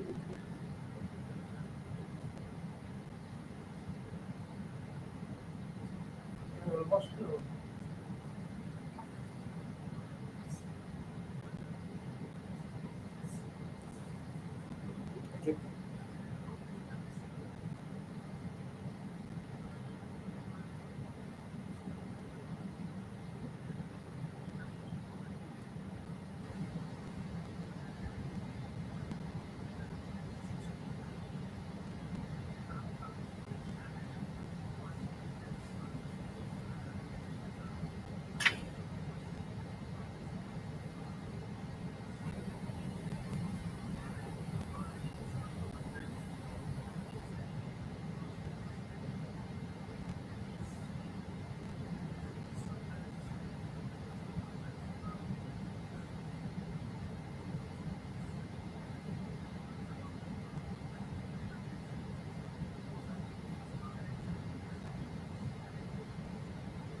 Okay.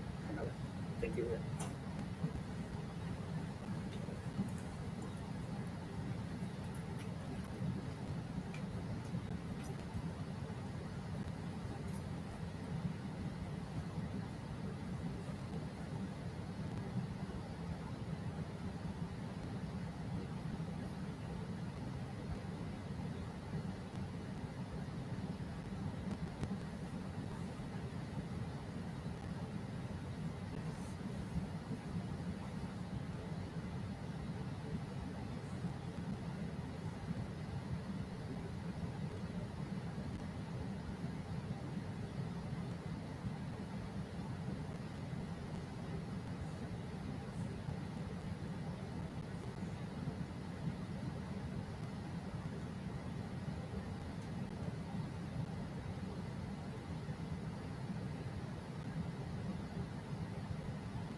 Hey, come.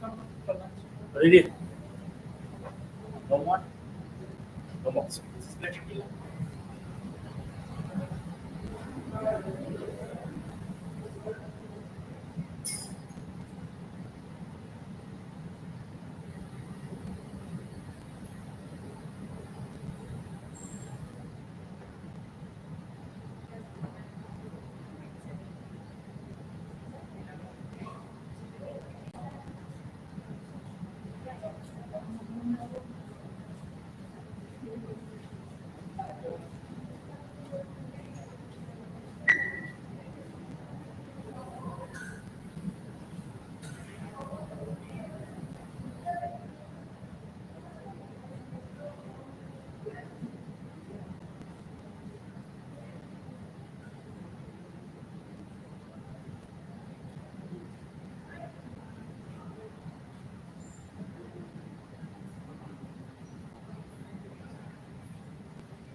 Yeah,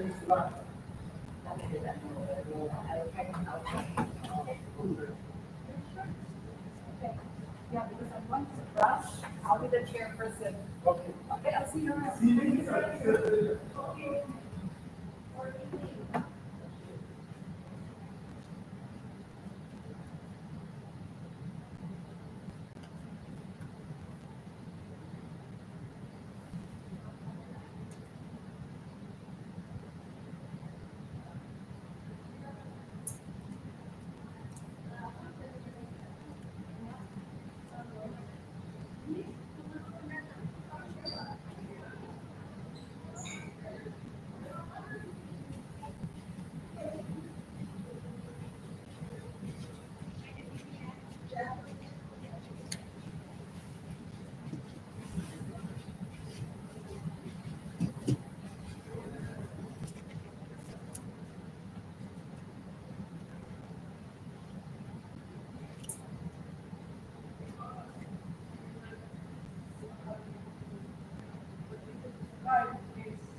And then, yes, ini sesignifikan, tapi kalau mau ditanyakan, and during the medical training, the medical training,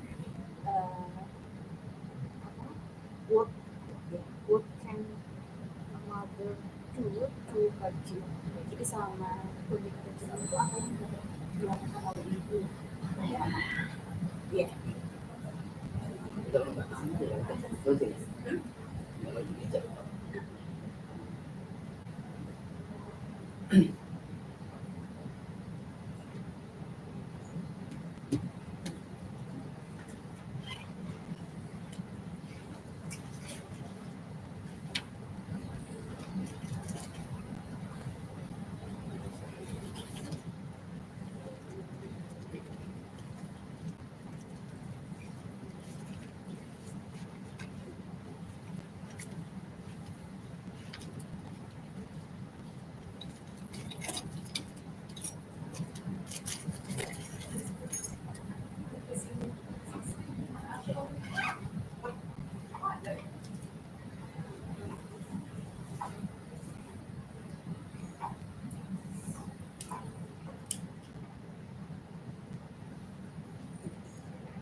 soda. Possible.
Isn't possible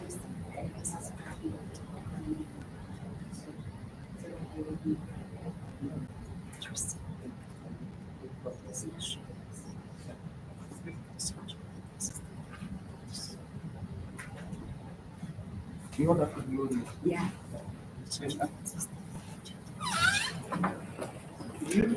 Oh, that's Dr. Mike. Who? Yes, good afternoon.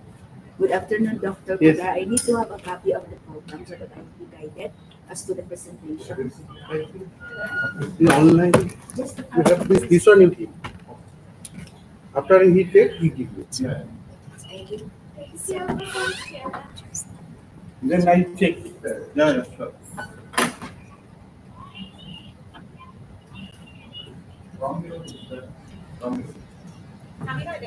Okay. So we can start actually. We can start once she comes.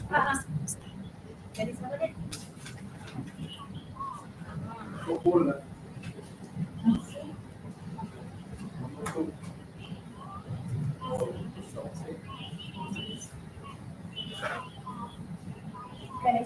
Yeah. You're waiting for the one more. Wow.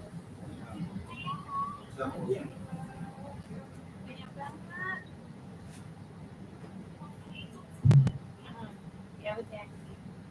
Udah ucapin terima kasih kan? Oke. Oh, presentasi. Oke. Baik. Apa lagi ya? Kamu lihat ya? Nih. Oke.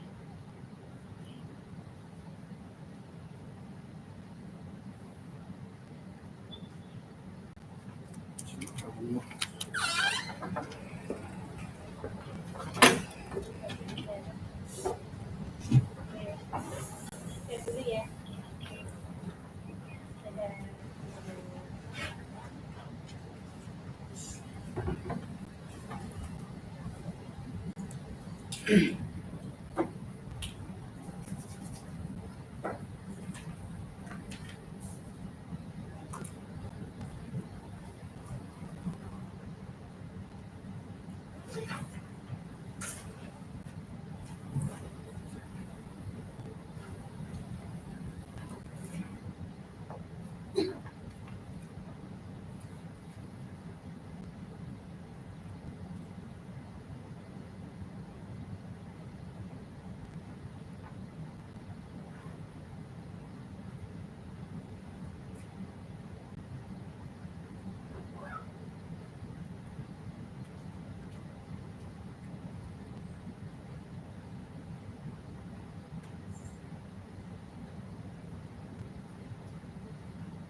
Good afternoon all. Okay, we can start our afternoon session for the presentation. Before that, I welcome our chairperson, Professor Dr. Niranjan Nayak. Professor Dr. Niranjan Nayak has 42 years of professional experience with 29 years dedicated to teaching. He has held several prestigious positions, including Professor of Microbiology of Manipal College of Medical Science, Nepal, and Head of Department of Microbiology at Santosh Medical College and University, India, as well as aims. He has received multiple accolades, including the bronze medal for the second best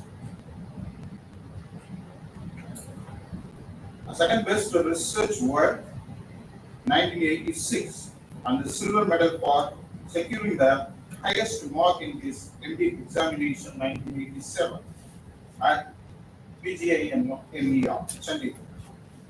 Abstracts. He has the various research projects such as studies on antifungal susceptibility and microbiological biofilms. Elected president of SIHAM in 2014, he is also a lifetime member of IAMM, IABM, API, AIOS, and other esteemed organizations. And I welcome our former chairperson, Dr. Gloria Shailan E. Oyoga. Okay. So, Associate Professor Gloria Edmilio Goyaga, Faculty Member, College of Nursing, MSU, Indian Institute of Technology, Tibanga, and Philippines.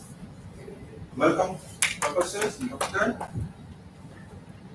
Okay, so we call Ramiro for your presentation. So you will be reading them. You will be reading the program. Yeah, I will be no problem. Okay. Thank you. So actually the session will be, the presentation will be in 5 minutes, 2 minutes for the question and answer. Okay. Okay, for the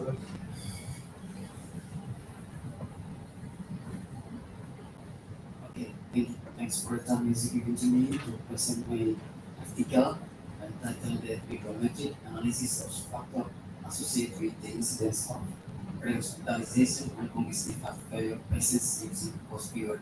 So, first, don't forget to give my respect for all of participants and for Professor Mirjan and then Professor Glory.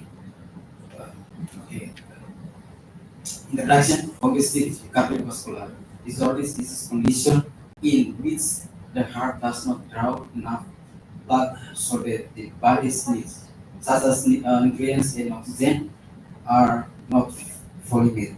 Only one of the discomfort that occurs in excess of hypervolemia, which is characterized by the edema, weight gain, and shortness of the breath. Purnama Sai et al. 2023. Method: this exploration utilizes Google Research information from 2020 to 2024 and bibliometric investigation with the distribute of data and voice voucher application. Bibliometric or statistical and quantitative methods are used to analyze academic influence and the characteristics of scientific output, as shown by Ilham Muhammad 2023. Creative design and information visualization are combined in the process of bibliometric mapping, namely the visual presentation and of bibliometric data. Each article is collected from the Google Scholar database, and Google Scholar is one of the largest collection of peer-survey journal information in general, and the data is taken as far as the entire investigation. According to the standard detail, timeline and dynamic subject data, subject area, and web-based search was initiated on April 2 and 6 April 2024 with the tagline investigation factors pre-hospitalization congestive cardiovascular disorders. Article supports in risk format to improve the database. The final article was entered into post voucher for understanding and checking examples as a bibliometric map. Post voucher allows creating slogan maps based on bibliometric organization and their disappearing distribution guides, countries, and there is based on organization or station. The repetition of the slogan can be changed, keeping in mind the desire to discard immaterial slogans. In accordance with in the 2020, voice watcher programming can also be used to carry out information, meaning planning and ordering articles taken from the data source. Discussing on result, uh, there must be list to terms and for the voice viewer display terms to be used. The produce five groups: red, purple, yellow, blue, green. Each of these describes a relationship between two subjects. Three unit visual space for viewer can be used. So bibliometric layout are the hierarchical the picture figure one and the south image. This one, figure one, visualization topic area using post viewer using network visualization source post viewer. Figure two, topical visualization using post viewer using overlay visualization source post viewer. Keywords are denoted by colored circles and the slogan appears in the title of this unit. There is positive relationship between the size of the circle and slogan, so that the appearance of letters and circles appears affect their size. The letter circles will be increased in size, assuming the caps space appears more frequently. Figure test. You only have 1 minute left. Topic area visualization using was bigger using density visualization. Conclusion: there is a need for research on self-care, individual satisfaction, and suffering patients with congestive cardiovascular problems in clinical settings. Hypothetically, this study would help cardiovascular medical nurses to better understand the variables that drive readmission of patients with congestive cardiovascular disease and hypothetically help. Through these research, it hopes that cardiovascular nurses can improve their ability to care for congestive heart failure patients. Thank you. Thank you for your presentation. Any questions from the audience? Any questions? Okay, so I will give my question. So my question is, since your objectives is related, you have to identify the patterns or trends. So what are the patterns or trends regarding the factors that causes re-hospitalization in congestive heart failure patients? Because that is your objective. So you really have to focus on the answering that objective. So what are these patterns or trends regarding the factors that causes re-hospitalization in congestive heart failure patients? So in my article, I explained that I write about the factors that associate with the congestive responsibility for congestive heart failure patients. So what are those factors?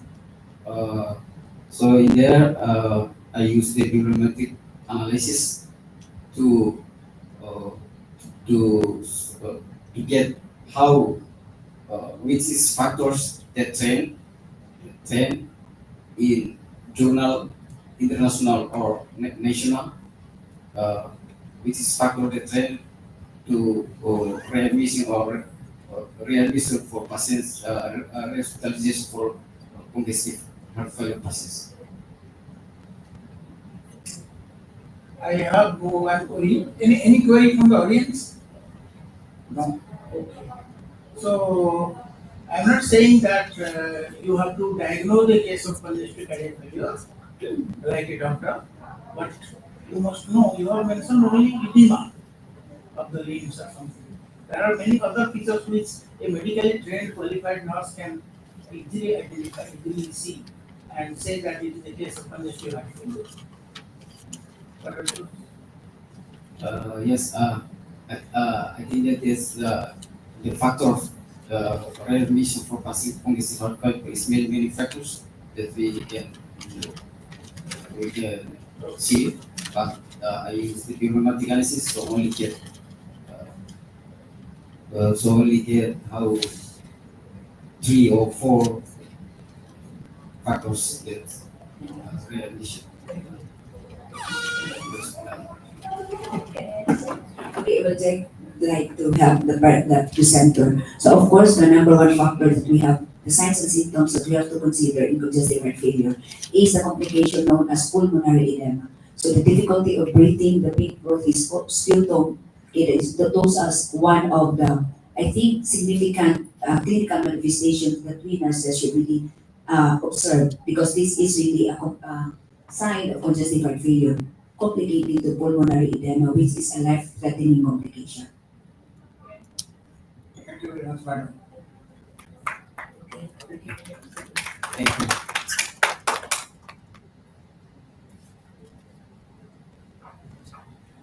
Okay, our next presenter, list of aging.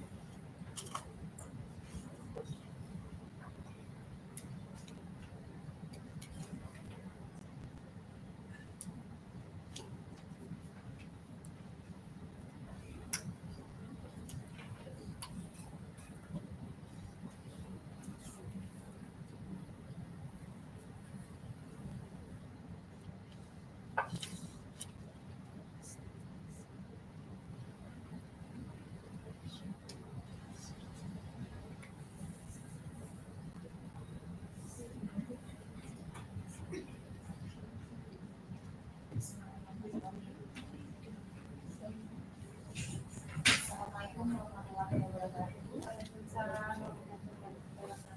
Good afternoon, everyone. Honorable Prof. Dr. Niranjanaya, Honorable Associate Glorious, and Honorable and all audience or participants.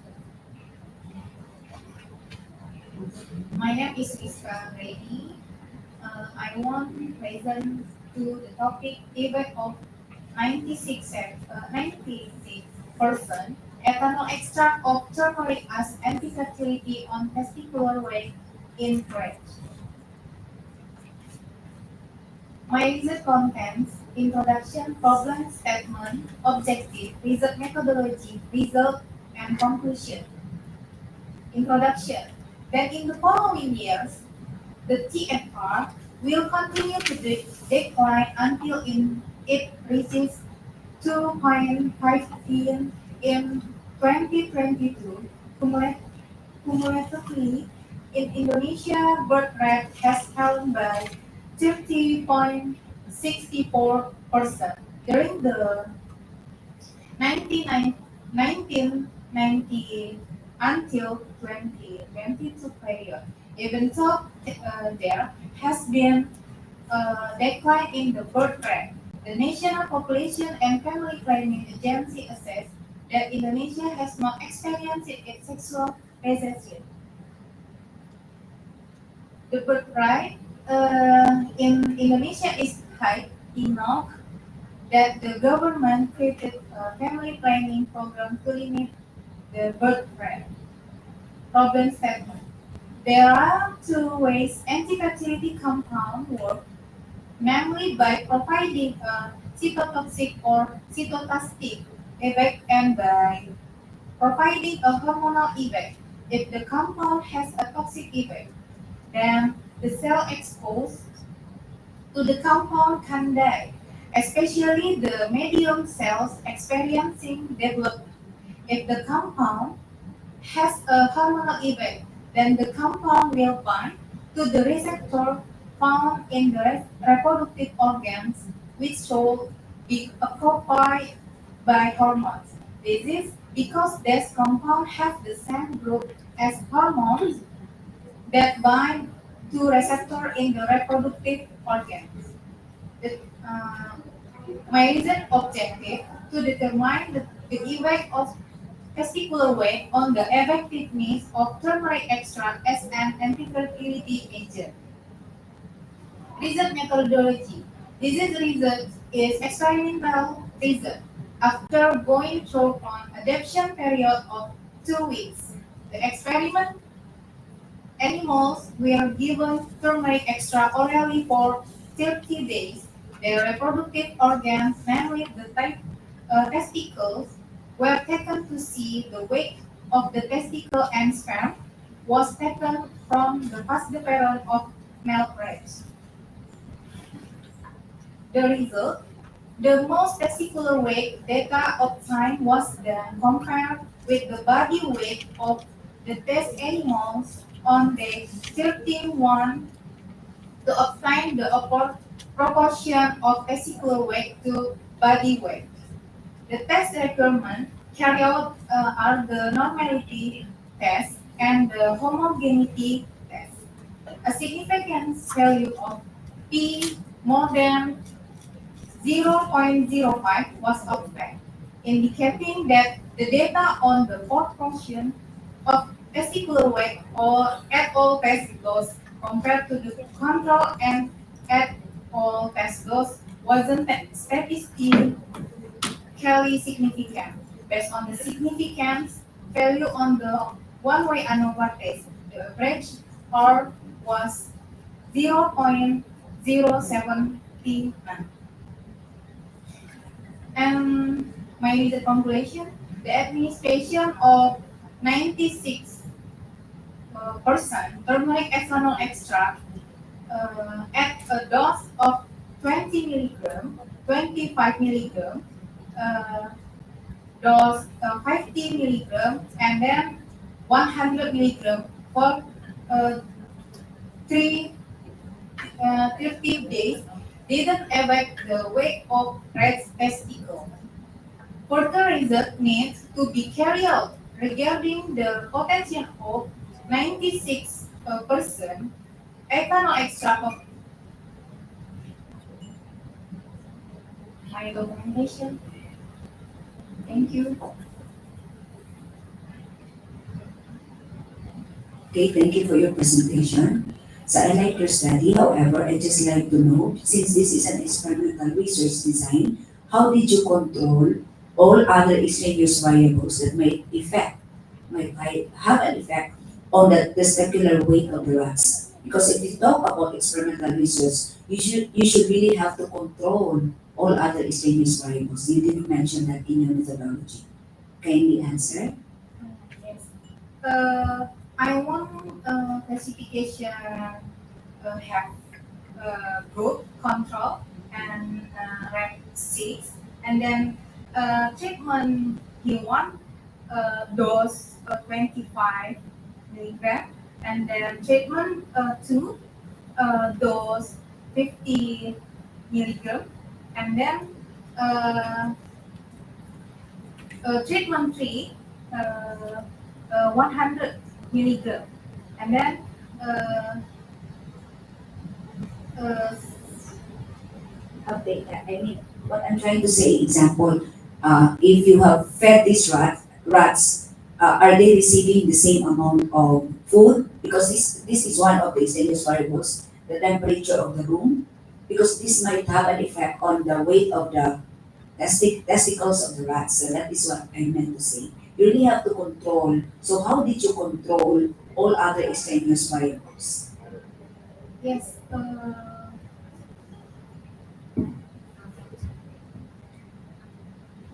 No, in your result you mentioned about controls as compared to the findings in the test animals. Compared to the control animals, the p value was less than 0.05. So there must be animals which were not fed with the turmeric extract. They must be the controls. Control animals. You must have tested two groups of animals. Okay. Any question from the audience? No question? So this seems to be very good with the hypothesis, but you must be clear about the control animals, and another thing is that the ethical clearance about animal experimentation. Have you taken the ethical clearance from the? And never say it is 96% turmeric ethanol extract. It is turmeric extract using 96% ethanol. It is ethanol extract, not 96% primary ethanol extract. Thank you for the response. Thank you, Prof.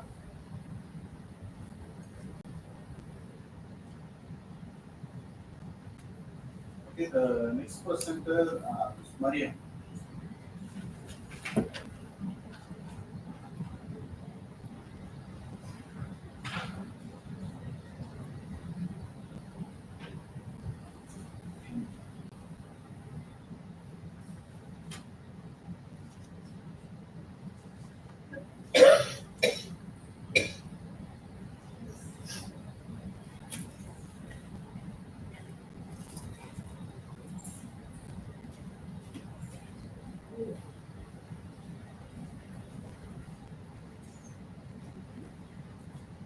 Good afternoon. For the community, I will present the result of our research with the title Effectiveness of Bonding Attachment on Parental Stress in Neonatal Intensive Care.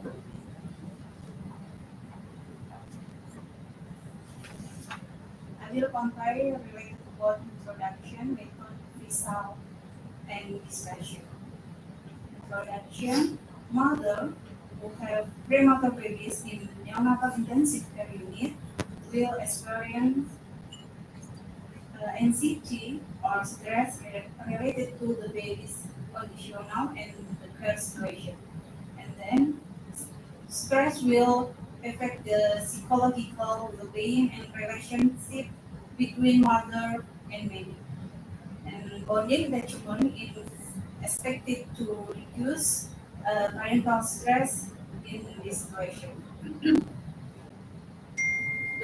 The purpose of this study was the effect of bonding attachment on parental stress in the neonatal intensive care. The sign in this research is quasi-experimental design using a pre-post test approach for effective evaluation. And then respondent 30 mother with premature infant, eggs 28 until 34 week in neonatal intensive care unit. And intervention bonding attachment session included 1 hour session twice daily, morning and evening. And then fostering crucial physical and emotional interaction between mother and infant. An instrument, the current stress scale quantitatively evaluated parental stress before and after 4 session of bonding attachment and analysis with the counseling test. The result, demographic, the average age of the mother was 28.90, and then most mother had high school education and was pregnant, single pregnant, and work before and after intervention. There is the research. The average parental stress before the intervention was 131.3. After the intervention, the average parental stress decreased to 75.6. And the analysis saw a significant decrease in parental stress after bonding attachment with p-value 0.0. Bonding attachment is effective in reducing parental stress level in mother with premature babies in the ICU, and through bonding attachment, mother feel more involved in the care of their babies, which is often difficult in the NICU due to physical and procedural limitation. The process of communication and touch and emotional interaction that cure curing body attachment help mother cope with their anxiety. Interaction between mother and premature baby can reduce parental stress. Body attachment strengthens the emotional bonding between mother and baby, which ultimately reduce stress.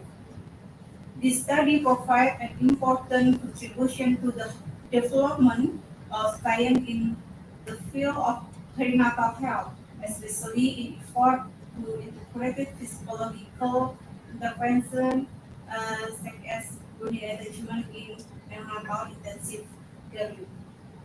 Thank you. Thank you for that presentation. Any question from the audience first? Okay, thanks. It's first time we need to ask something. Uh,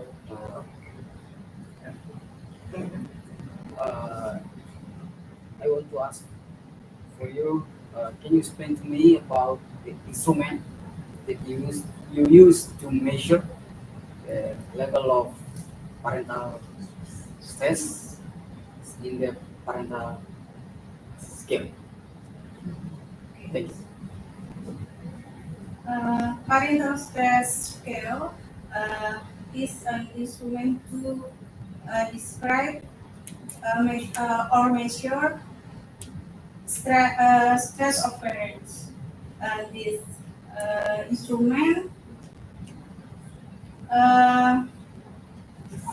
contains 34 items or question. Consists of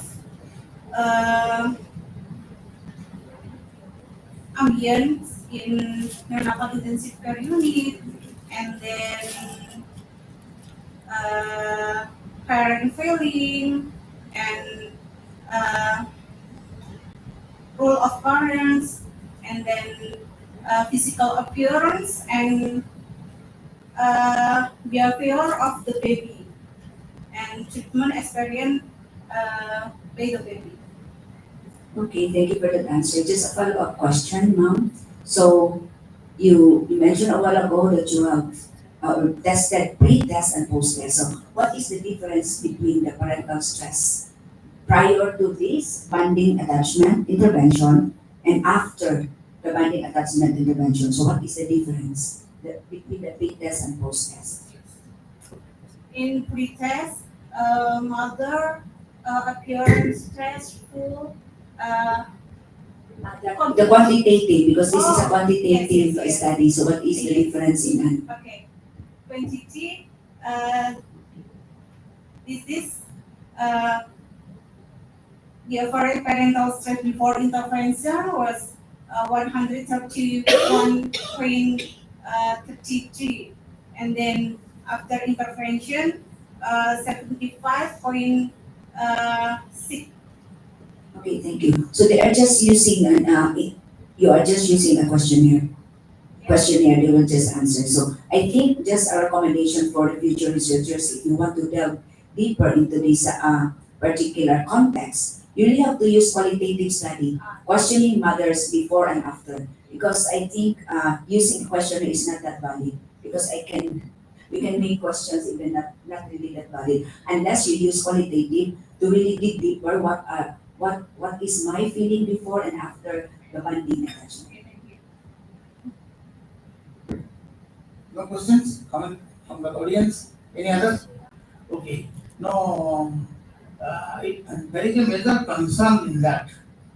Before allowing the mother to enter into the neonatal intensive care units, what precautionary measures you took? Mother, did she change her dress, wear sterile gowns and chappals and slippers, cap? Because neonates in the intensive care units, they are very much succumbed to infection. Anybody cannot enter the intensive care unit like that. You should have some preparations for the mother who is allowed to enter inside the intensive care unit. Otherwise, she may not touch the baby, but she sits behind there is also chance that maybe they are very much immunologically very much low at a very low level immune status. Did you get these precautionary measures? Uh, Because even if a doctor enters, he changes the shoes, changes the socks, changes the dress. change the dress and then must go to take mask and then wash her hand and then before go to neonatal intensive care unit, mother must be to take a bath. Take a bath. Okay. Thank you. Thank you.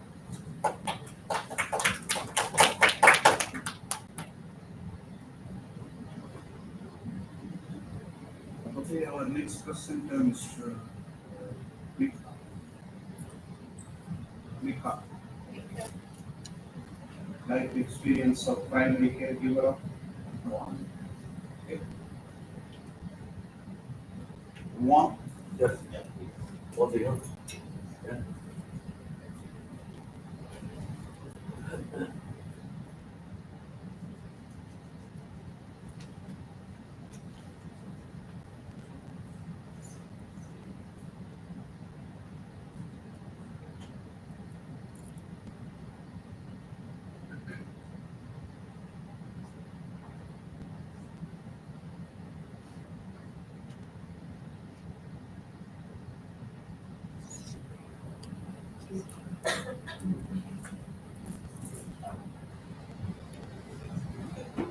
Morning. My name is Abstract. The research interests in student is a update progress in educational technology. Examines policies protecting student rights, particularly the provides such rules as the certain of appropriate tolerate guidelines for correct usage of the technologies. Settlement of the problem. Technology in education is ethical and has issues of privacy, inadequate, and weak formulated policies concerning students' information sharing in major areas. There is Leipzig's risk Museum of Technology and Data in Oslo. Objective of study: the evolution, current practice, and policies related to student usage in the use of educational technology, and so on. Apply to framework interaction between students, usage, and data privacy. Then the like research methodology, qualitative research method adopted, precisionary resource, 1,400 and precisionary jobs. Population is defined as all members of the study universe and a random sample of respondents was selected to obtain a wide cross section of the population. Result this answer. This is my result. Yes. Conclusion. Schools should have ethical behavior and the data privacy of students as the most paramount values to uphold. Thus, the learning process requires constant updates to reflect concerns in contemporary teaching based differences. That's all. Any questions from the audience? Thank you for your participation. I just like to ask you, what is the objective, the main objective of your study? The main objective. The main object, thank you for your question. I will go back and repeat some serious thought. You have a good suggestion. Okay, what is your objective of the study? What is the main objective to be able to, can you please go back to the title? Go back to the title. Yeah. An investigation on the role of student ethics and data privacy in the implementation of educational technology. So kindly move forward again to the objective, please. Objective, next slide, objective. Next. Objective, to evaluate current practices and policies related to student ethics in the use of educational technology. So evaluate current practices and policies, assess the effectiveness of them. So what are your answers? Where are your discussions and answers to all of these objectives of the study? Even just one, just the number one objective, to evaluate. So where is your result? Where are the results of these objectives? Can you please share with us the PowerPoint or the table regarding this? Show the results slide, results. Results, you have skipped that, result.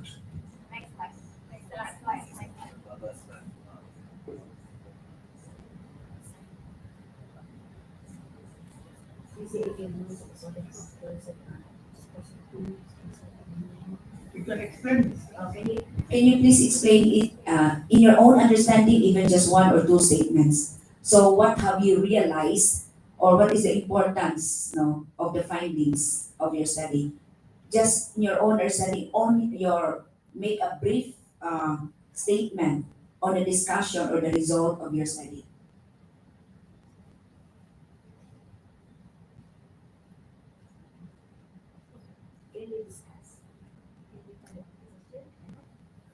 Can you please discuss to us, even just one statement regarding the result?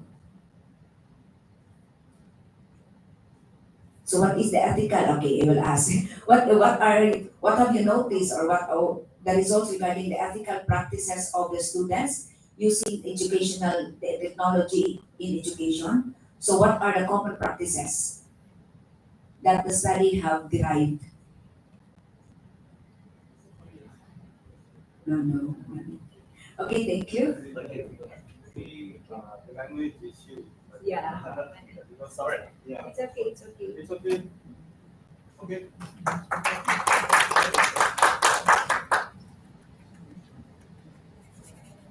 Okay, our next presenter is Shane Wong. Okay.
My topic is exploring the mediating effects of workplace satisfaction, effective commitment, and organizational support on turnover intention among senior professionals in province China. And for the abstract, uh, in recent years, China's public-owned firms have faced the challenges in achieving profitability while still meeting fundamental operational and growth goals. This is due to a number of causes, including insufficient government investment, the medical staff, technological expertise, customer service jobs, and access to a wide range of exceptional senior experts from different domains are all factors in this. However, these experts were in high demand because of China's massive healthcare sector and the abundance of other business in the region. Considering these facts, human resource management faces a formidable obstacle in its pursuit of highly sought-after senior professionals. How to boost job satisfaction and encourage emotional investment in the workplace. It is critical to comprehend what drives people to meet metric-based goals to enhance overall performance. Based on the motivation hygiene theory, this correlational study aimed to find out how factors like job satisfaction, emotional investment in one's work, and organizational support correlated with workers' intention to leave their current position in the distribution industry.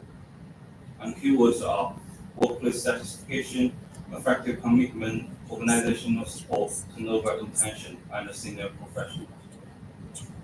And this is a research question: how to evaluate the relationship between job satisfaction and employee turnover intention. For objectives, first one is analyze the relationship between senior professionals' emotional investment in their work and their level of job satisfaction. And second one is determine what factors contribute an employee's decision to quit their current position by investigating the connection between job satisfaction, emotional commitment, and turnover intention. Last one is provide organizations with practical insight to improve work circumstances and cultivate a culture of this dedication, ultimately leading to higher employee retention rates. And this is a conceptual framework, which is turnover intention. I'm quite curious. And for research methodology, both quantitative and qualitative research has been used. About sampling, a total of 533 questionnaires was distributed among the employees selected in a systematic random sampling. All the completed questionnaires were considered for the study, and any incompleted questionnaire was rejected. The final number of questionnaires used in research is 500, which is 265 males and 235 females, respectively. And about the statistical software, Spark25 and Microsoft Excel was used. And about the statistical tools, to get a feel for the data's foundational structure, a descriptive analysis was performed. A descriptive analysis was conducted in order to comprehend the fundamental factors of the data. Validity was tested through factor analysis and ANOVA. And for the results, according to the table 1 PMO and the Bartlett's test, you can see the table. The overall significance of the correlation matrices was further confirmed by using Bartlett's test of sphericity. A value of 0.962 is a Kaiser-Meyer-Ehrlichen sampling adequacy. By using Bartlett's sphericity test, it found a p-value of 0. A significant test result from Bartlett's sphericity test demonstrated that the correlation matrix is not a correlation matrix. According to table 2, a NOVA test that you can see, in this study, the result is significant. The value of F is 6.561, which reaches a significance with a p-value of 0, which is less than the 0.05 alpha level. This means the H1, there is a significant relationship between senior professional and turnover intention through workplace satisfaction is accepted, and the null hypothesis is rejected. To conclude, this research, okay, I try to finish soon. This research found that factors such as workplace satisfaction and emotional commitment, organizational identity, and perceived support, also job satisfaction, have all have a role in the desire to quit an organization. New evidence suggests that people's communication habits significantly affect the efficiency of Chinese companies. According to the literature study, many researchers have shown that employees' work value determine their work intent, performance, and contribution. The two sides should get closer, and the employee should become more committed to the organization. If an employer takes the time to learn about their workers' value system, building good ties with others was just as important as creating strong relationships with oneself. Taking advantage of this emphasis on families, upper management may improve morale in the office. However, there is a surplus of available labor in China. Therefore, many companies have not tried to lower employees' turnover due to there are plenty of available workers. And that's it. Thank you. Thank you for your presentation. You are Mr. Shen Kun. Yeah. Did I pronounce it correctly? Kun. It's okay. You want to know the Chinese pronunciation? I do not know because I'm a Filipina. I'm sorry. Do you want to know that? Maybe later. Okay, so my question is regarding your research methodology because you have written there quantitative and qualitative. Is this a mixed method, research method? Because you have written quantitative and qualitative, but as you have your discussion a while ago while I was listening, this is purely quantitative, am I correct? Yeah. Because if you talk about qualitative, there should be Yeah. a face-to-face discussion or open-ended questions. So what instrument did you use? Yeah, mainly quantitative, but Okay. sort of qualitative. No, you just use the quantitative because if you talk about qualitative, if you mix this one, this is already called a mixed method. So another So, name. can you just correct that for the full paper? All right. Okay, so my next question is, you talk about the workplace intention to leave the profession so what was the satisfaction of the respondents? Was the satisfaction level of your respondents?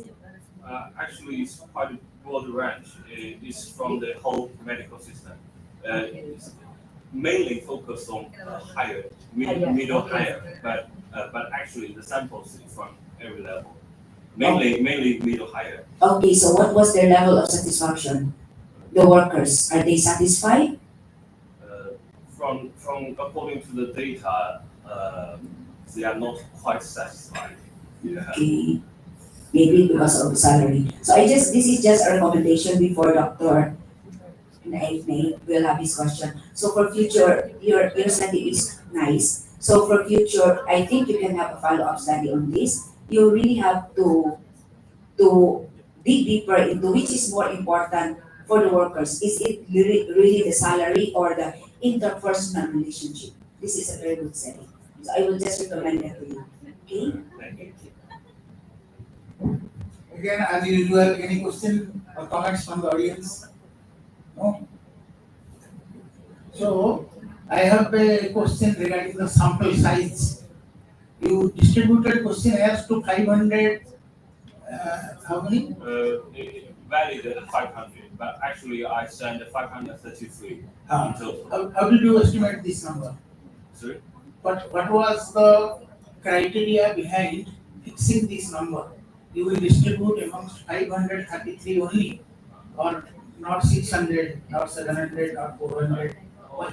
Of course, I want to try to Why? collect more, but But for, that must be reason. it's not easy. Actually, that's from 3 hospitals. No, what I mean to say, for statistical concept, statistical point of view, you must have a formula for calculating the sample size. There is a formula to calculate the sample size. Sample size calculation. Yes. I use sparse. Sparse and mainly sparse, SPS 25. No, that is for statistical analysis. I'm afraid I don't understand the question. For distributing questionnaire to 500 odd peoples, how do you get this number? Why do you fix up this number? How do you fix up this number? Why not 200? Why I choose 500? Why? Yes. Yeah, I just answered before. I try to get more, but that's the maximum I can go. Actually. So that is not how the study is conducted. Yeah, normally I choose 500 numbers because they are easier for calculation for the tool. No, are there any similar studies in any other institution nearby or similar studies? So based upon their observation, you must fix up the sample size. Okay, so I need to fix the sample size. Okay, right, thank you. So this will be of value. This will benefit to you when you go to publish the paper. Thank you. Thank you.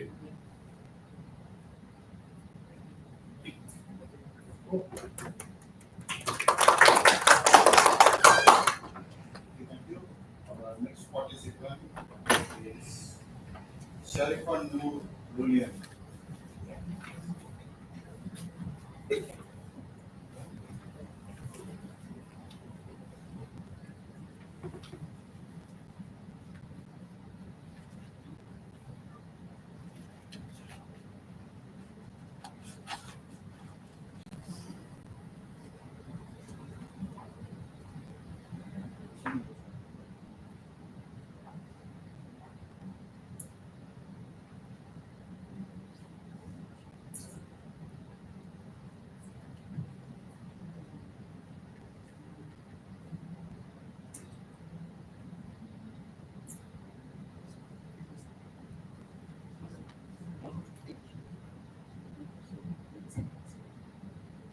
Afternoon to you all.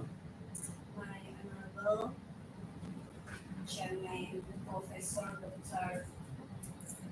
Niranjan, my honorable Dr. Gloria Sheila. My name is Sharifan Muharyani from Indonesia. In the moment, I present about development stunting prevention, behavior through family support and cultural approach, a case study from Serang City, Indonesia.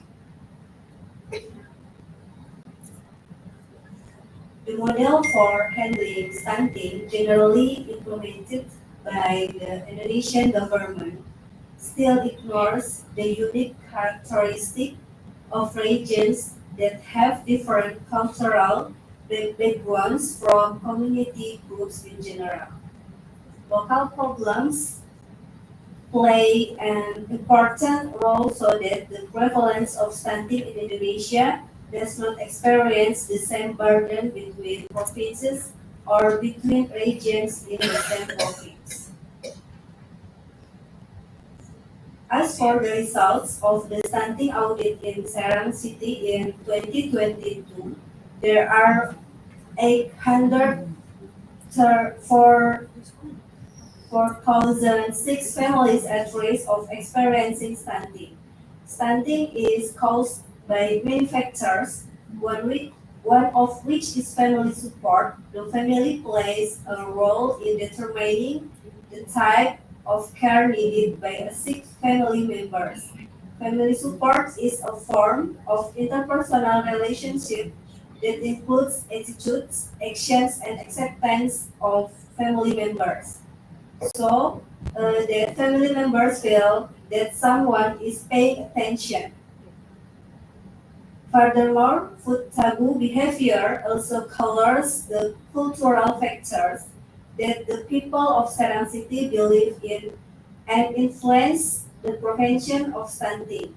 The community builds a belief regarding foods that are taboo for pregnant women, such as consuming squid, eggplant, and fish, which is believed to make the baby weak. And then conceptual framework.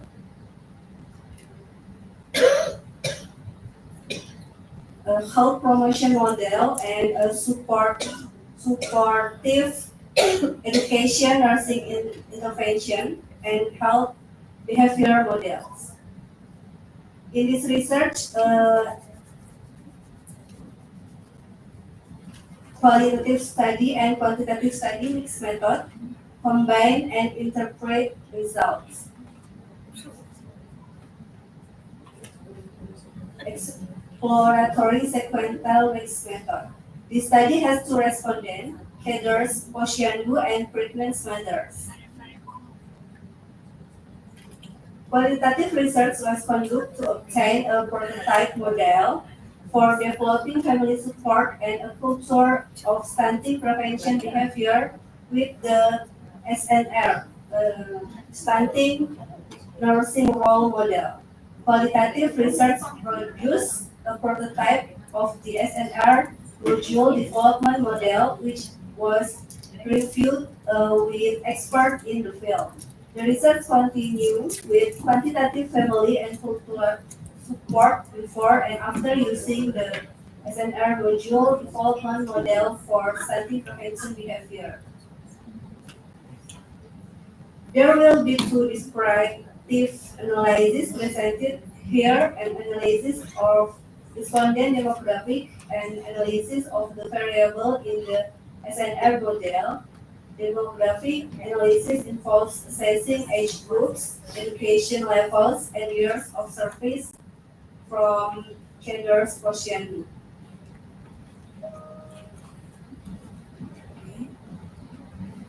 In this experiment analysis, my conclusion in this research, the integrated SNR model in this research has provided a better understanding of stunting prevention behavior. The role as an educator is a role carried out by educators through activities to convey knowledge about stunting, increase awareness, commitment, care practices, and nutrition for mothers and children.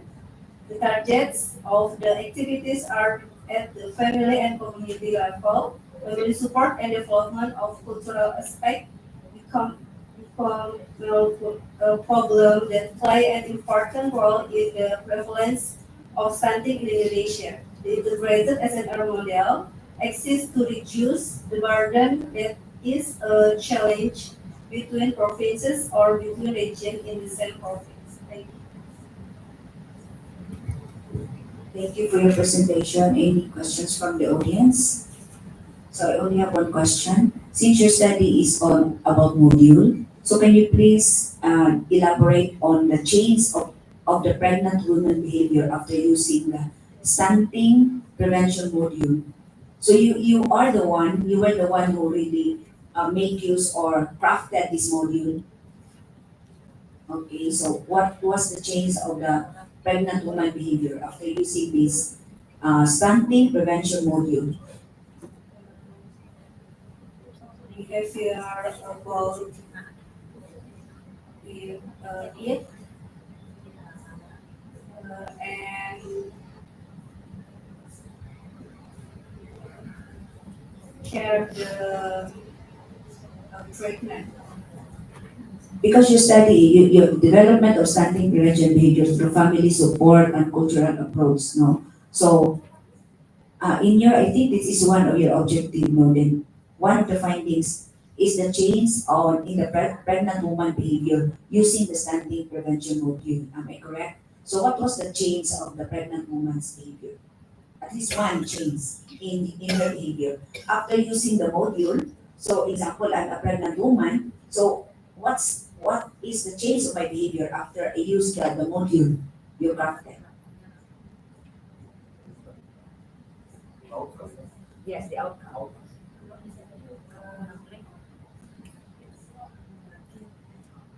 Increase in her knowledge about Increasing the knowledge regarding the how to prevent this stunting. What is this stunting prevention behavior?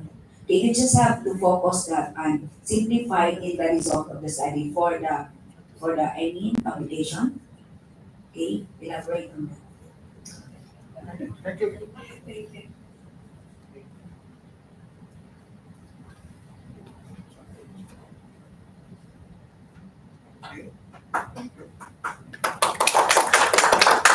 Okay, our next person, Lawrence.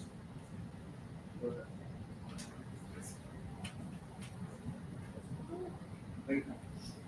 Miss Lawrence. Miss Lawrence Anju. Okay. So our next person, that is Miss Lynn. Lawrence is not there? Not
okay, Nisky. She will present later because she's in the PowerPoint. So the last can take place. Yeah.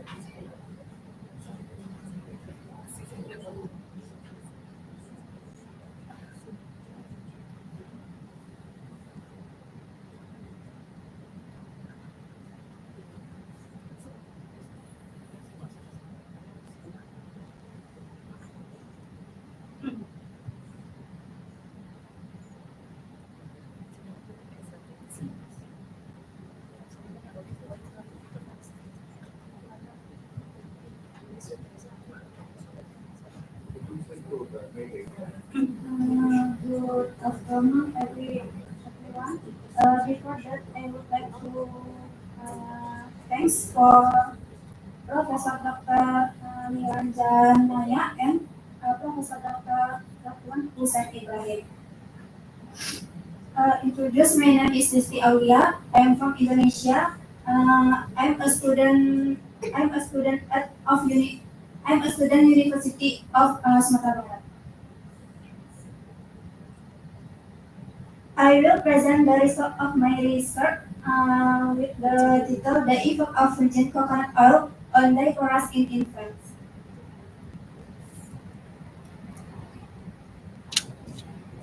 First slide, introduction.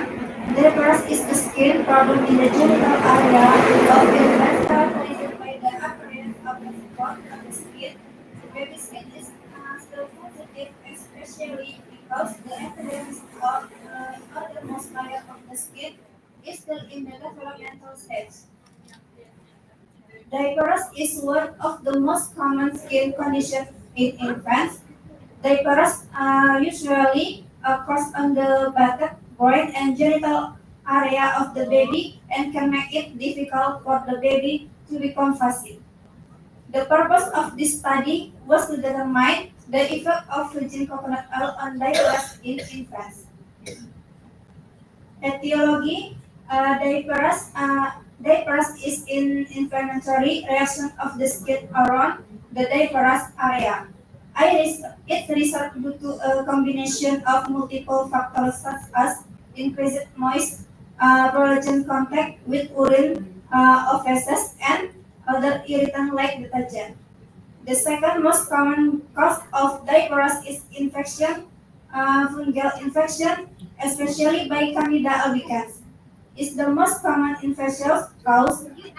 A Candida infection can be a primary cause of diaphragm and can also result as a superimposed infection to chronic irritation. There are risk factors associated with the development of diaphragm such as 1. Age.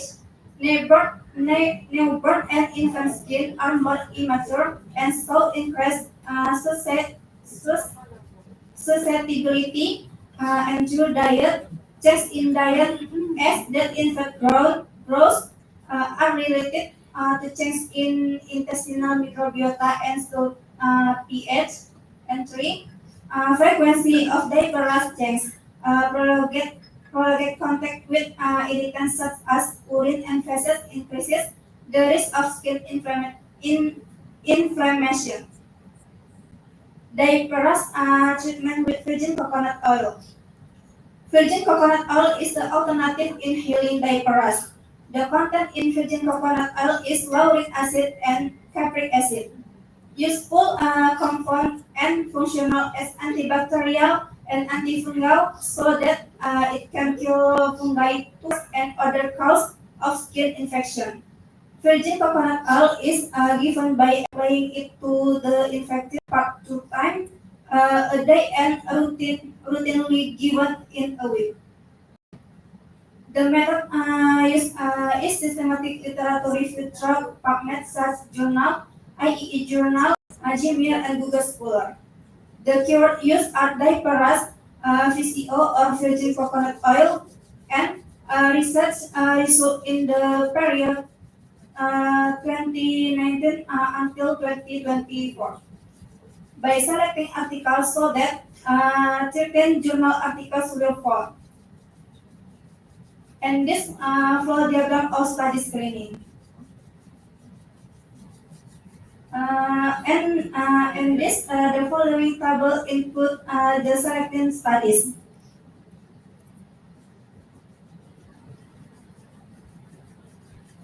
The table above show that most of the respondents involved were above 20 respondents 7 and below 20 respondents 6. Most of the studies use quasi-experimental with one group, pretest post-test design 7, pre-experimental with one group, pretest post-test design 4, experimental with one group, pretest post-test design 1, and article review 1.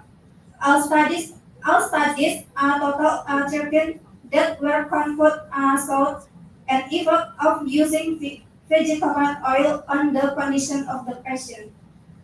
The result of the from 13 articles obtained significant result after being given virgin coconut oil. Therapy action mostly get a p-value less than 0.05 in all articles. Is it It is proven that the administration of virgin coconut oil with intervention carried out 2 times a day in the morning and night is effective for preventing diabetes in infants. Conclusion. The conclusion of the study was the virgin coconut oil was proven to reduce the occurrence of diabetes in infants. Suggestion. Advice to mother is that mother should pay attention and be sensitive to babies and the use of virgin coconut oil as an alternative treatment for diabetes in several and alternative treatment for diabetes is safer than using chemical. Thank you. Thank you for your presentation, Miss Olia. Okay, so just can I ask question or just okay, give recommendation, maybe just give recommendation because we are running out of time. Can you just include in your, especially for the full paper, can you include the criteria in choosing those, since this is a systematic review, so what are the inclusion criteria and what are the keywords that you are using in choosing those articles that you have included in the study? And can you also include if there is the specific amount of virgin coconut oil that we have to place into the genital area of the infants? That is very important. You have just included the frequency, that is twice a day, but the most important thing is I think the quantity. Am I correct? The quantity, the specific amount that you have to apply to the genital area of the infant. Okay, good. So the literature survey which you showed, literature survey, literature search which you showed. You showed the names of some journals. Yes, these things. What do these studies show? What is their conclusion regarding diaper rash and application of coconut oil? Conclusion in the research. The common conclusion you are getting from this, all the 30. All the research 13 article. Does it cure diaper rash or does it prevent diaper rash? Cure diapers and PCO virgin coconut oil. It cures. Yes. Thank you.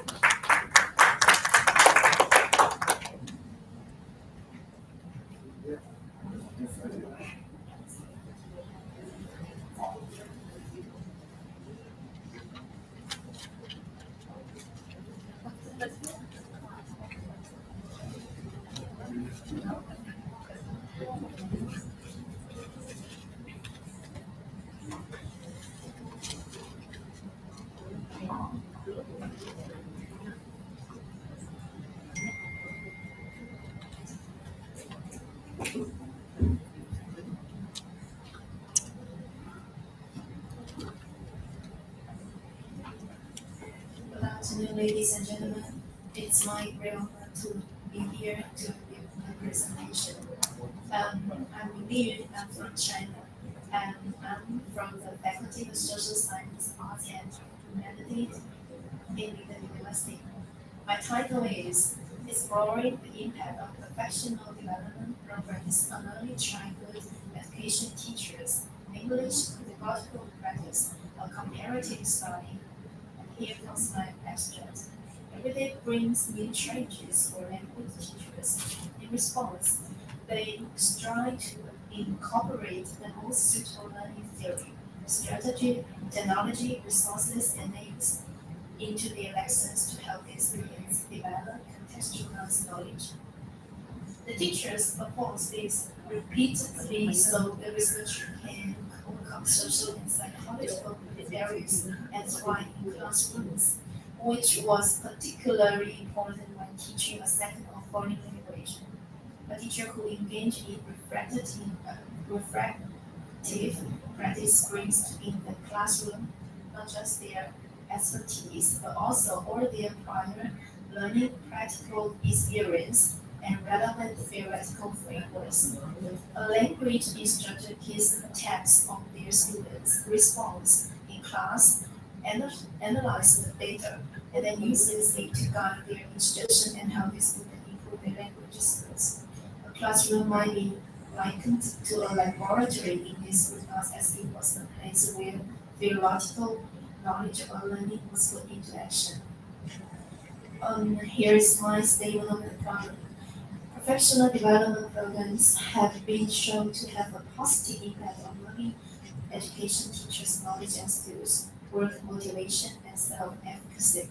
However, the impact of professional development programs on learning Chinese teachers' English pedagogical practice specifically have not been explored yet. Further research is needed to specifically investigate the impact of professional development programs on learning Chinese teachers' English pedagogical practice. And my objective of research are as follows: to investigate which specific components of professional development programs are the most beneficial in enhancing teachers' skills and confidence in teaching English. To conduct a comparative analysis of teachers' pedagogical practices before and after participation in different professional development programs, to identify significant differences and effectiveness in student outcomes. To examine early child education teachers' perceptions of professional development programs and how these perceptions influence their willingness to adopt new English teaching methods and approaches. And here's my conceptual framework.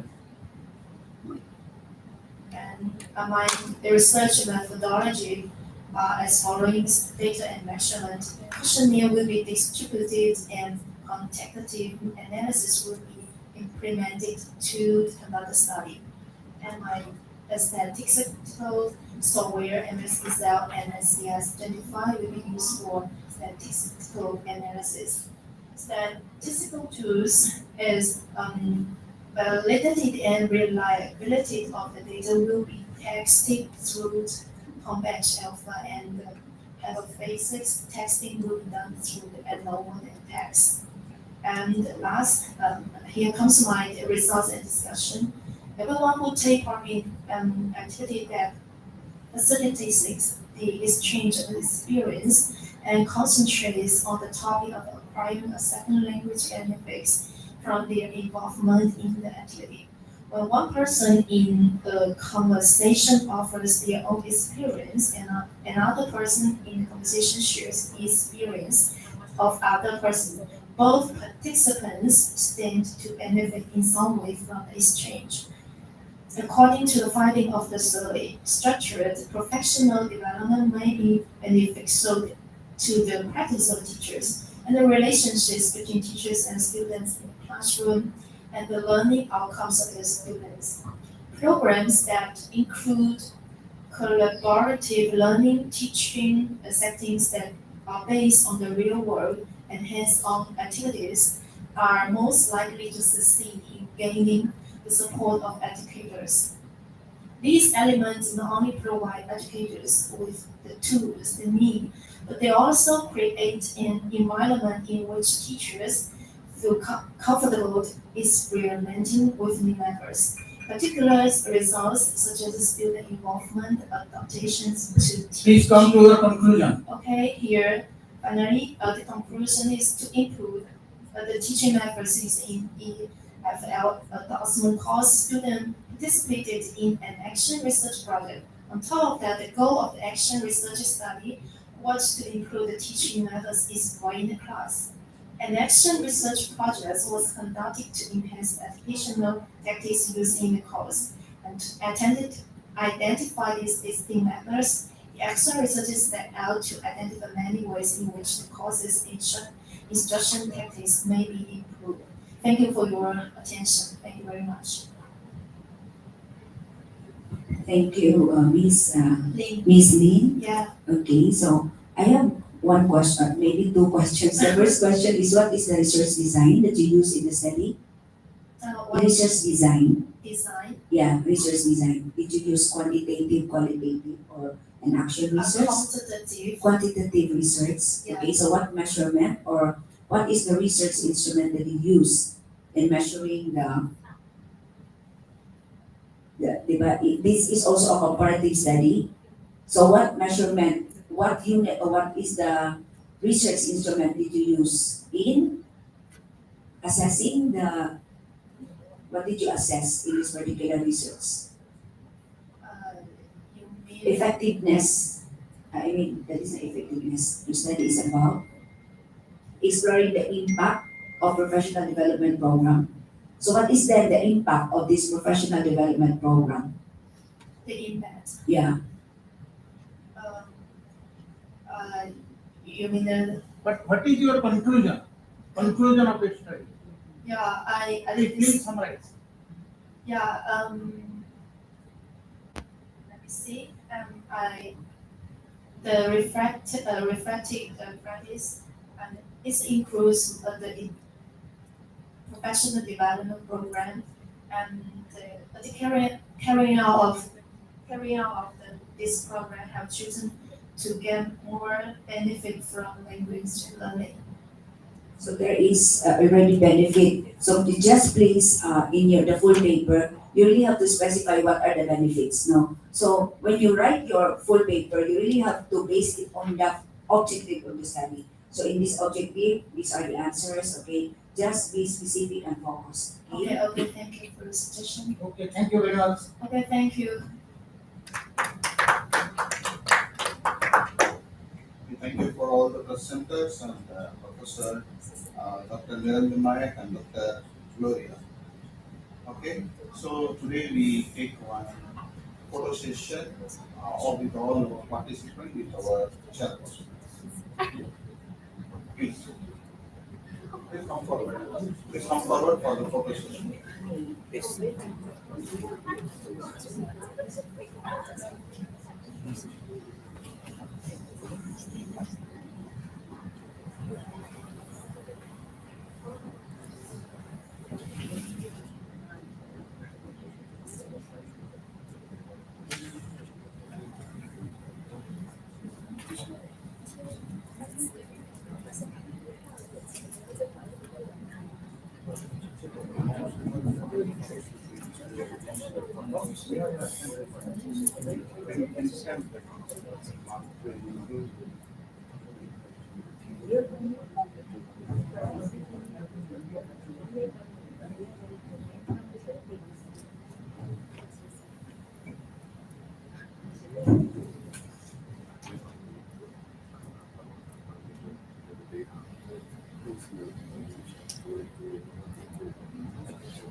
Thanks to all the speakers. Yes, thank you and congratulations to all the speakers. Okay, thank you.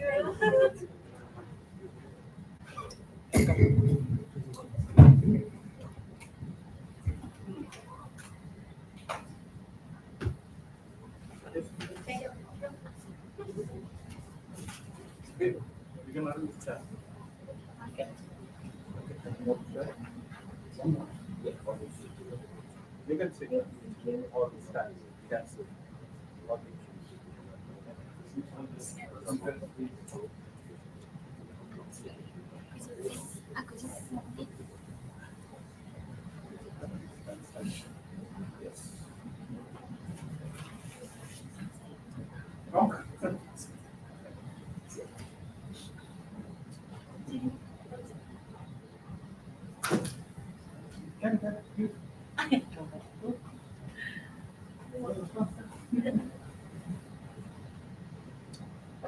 Ready? 1, 2,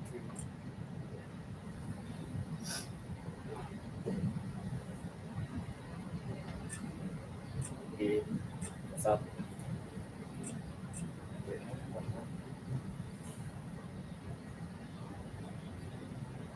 Ready? 1, 2, 3. In. All right. Then you will please all go to the ball map. Or continue. Thank you, Doctor. Thank you all. Please proceed to follow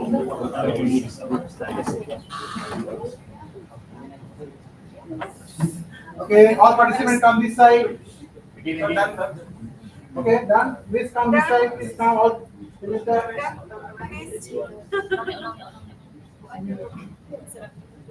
Wait. Okay, camera. Madam, sir, please come. All participants, all the presenters here. Presenter of this session. This session presenter? No. Not present? Wait.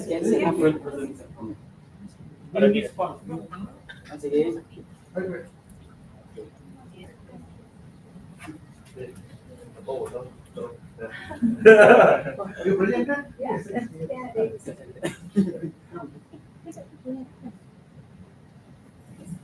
Certificate. Madam.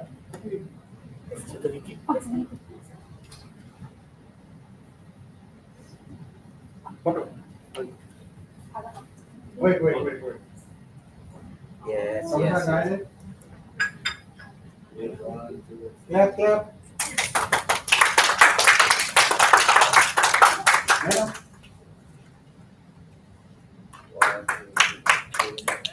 You can come in, madam. Come, all together. Come. Quick. Madam, Mahmuda, come. Sarvara, come. All presenter. Prof. Sandeep. Prof. That one is last. Okay, come in. You call Daki also. What's up, Daki? Sir. Already gone. Okay. 1, 2, 3. Smile. Okay. What's up? All right. Thank you. Go to the class hall. Okay. Yes. This student.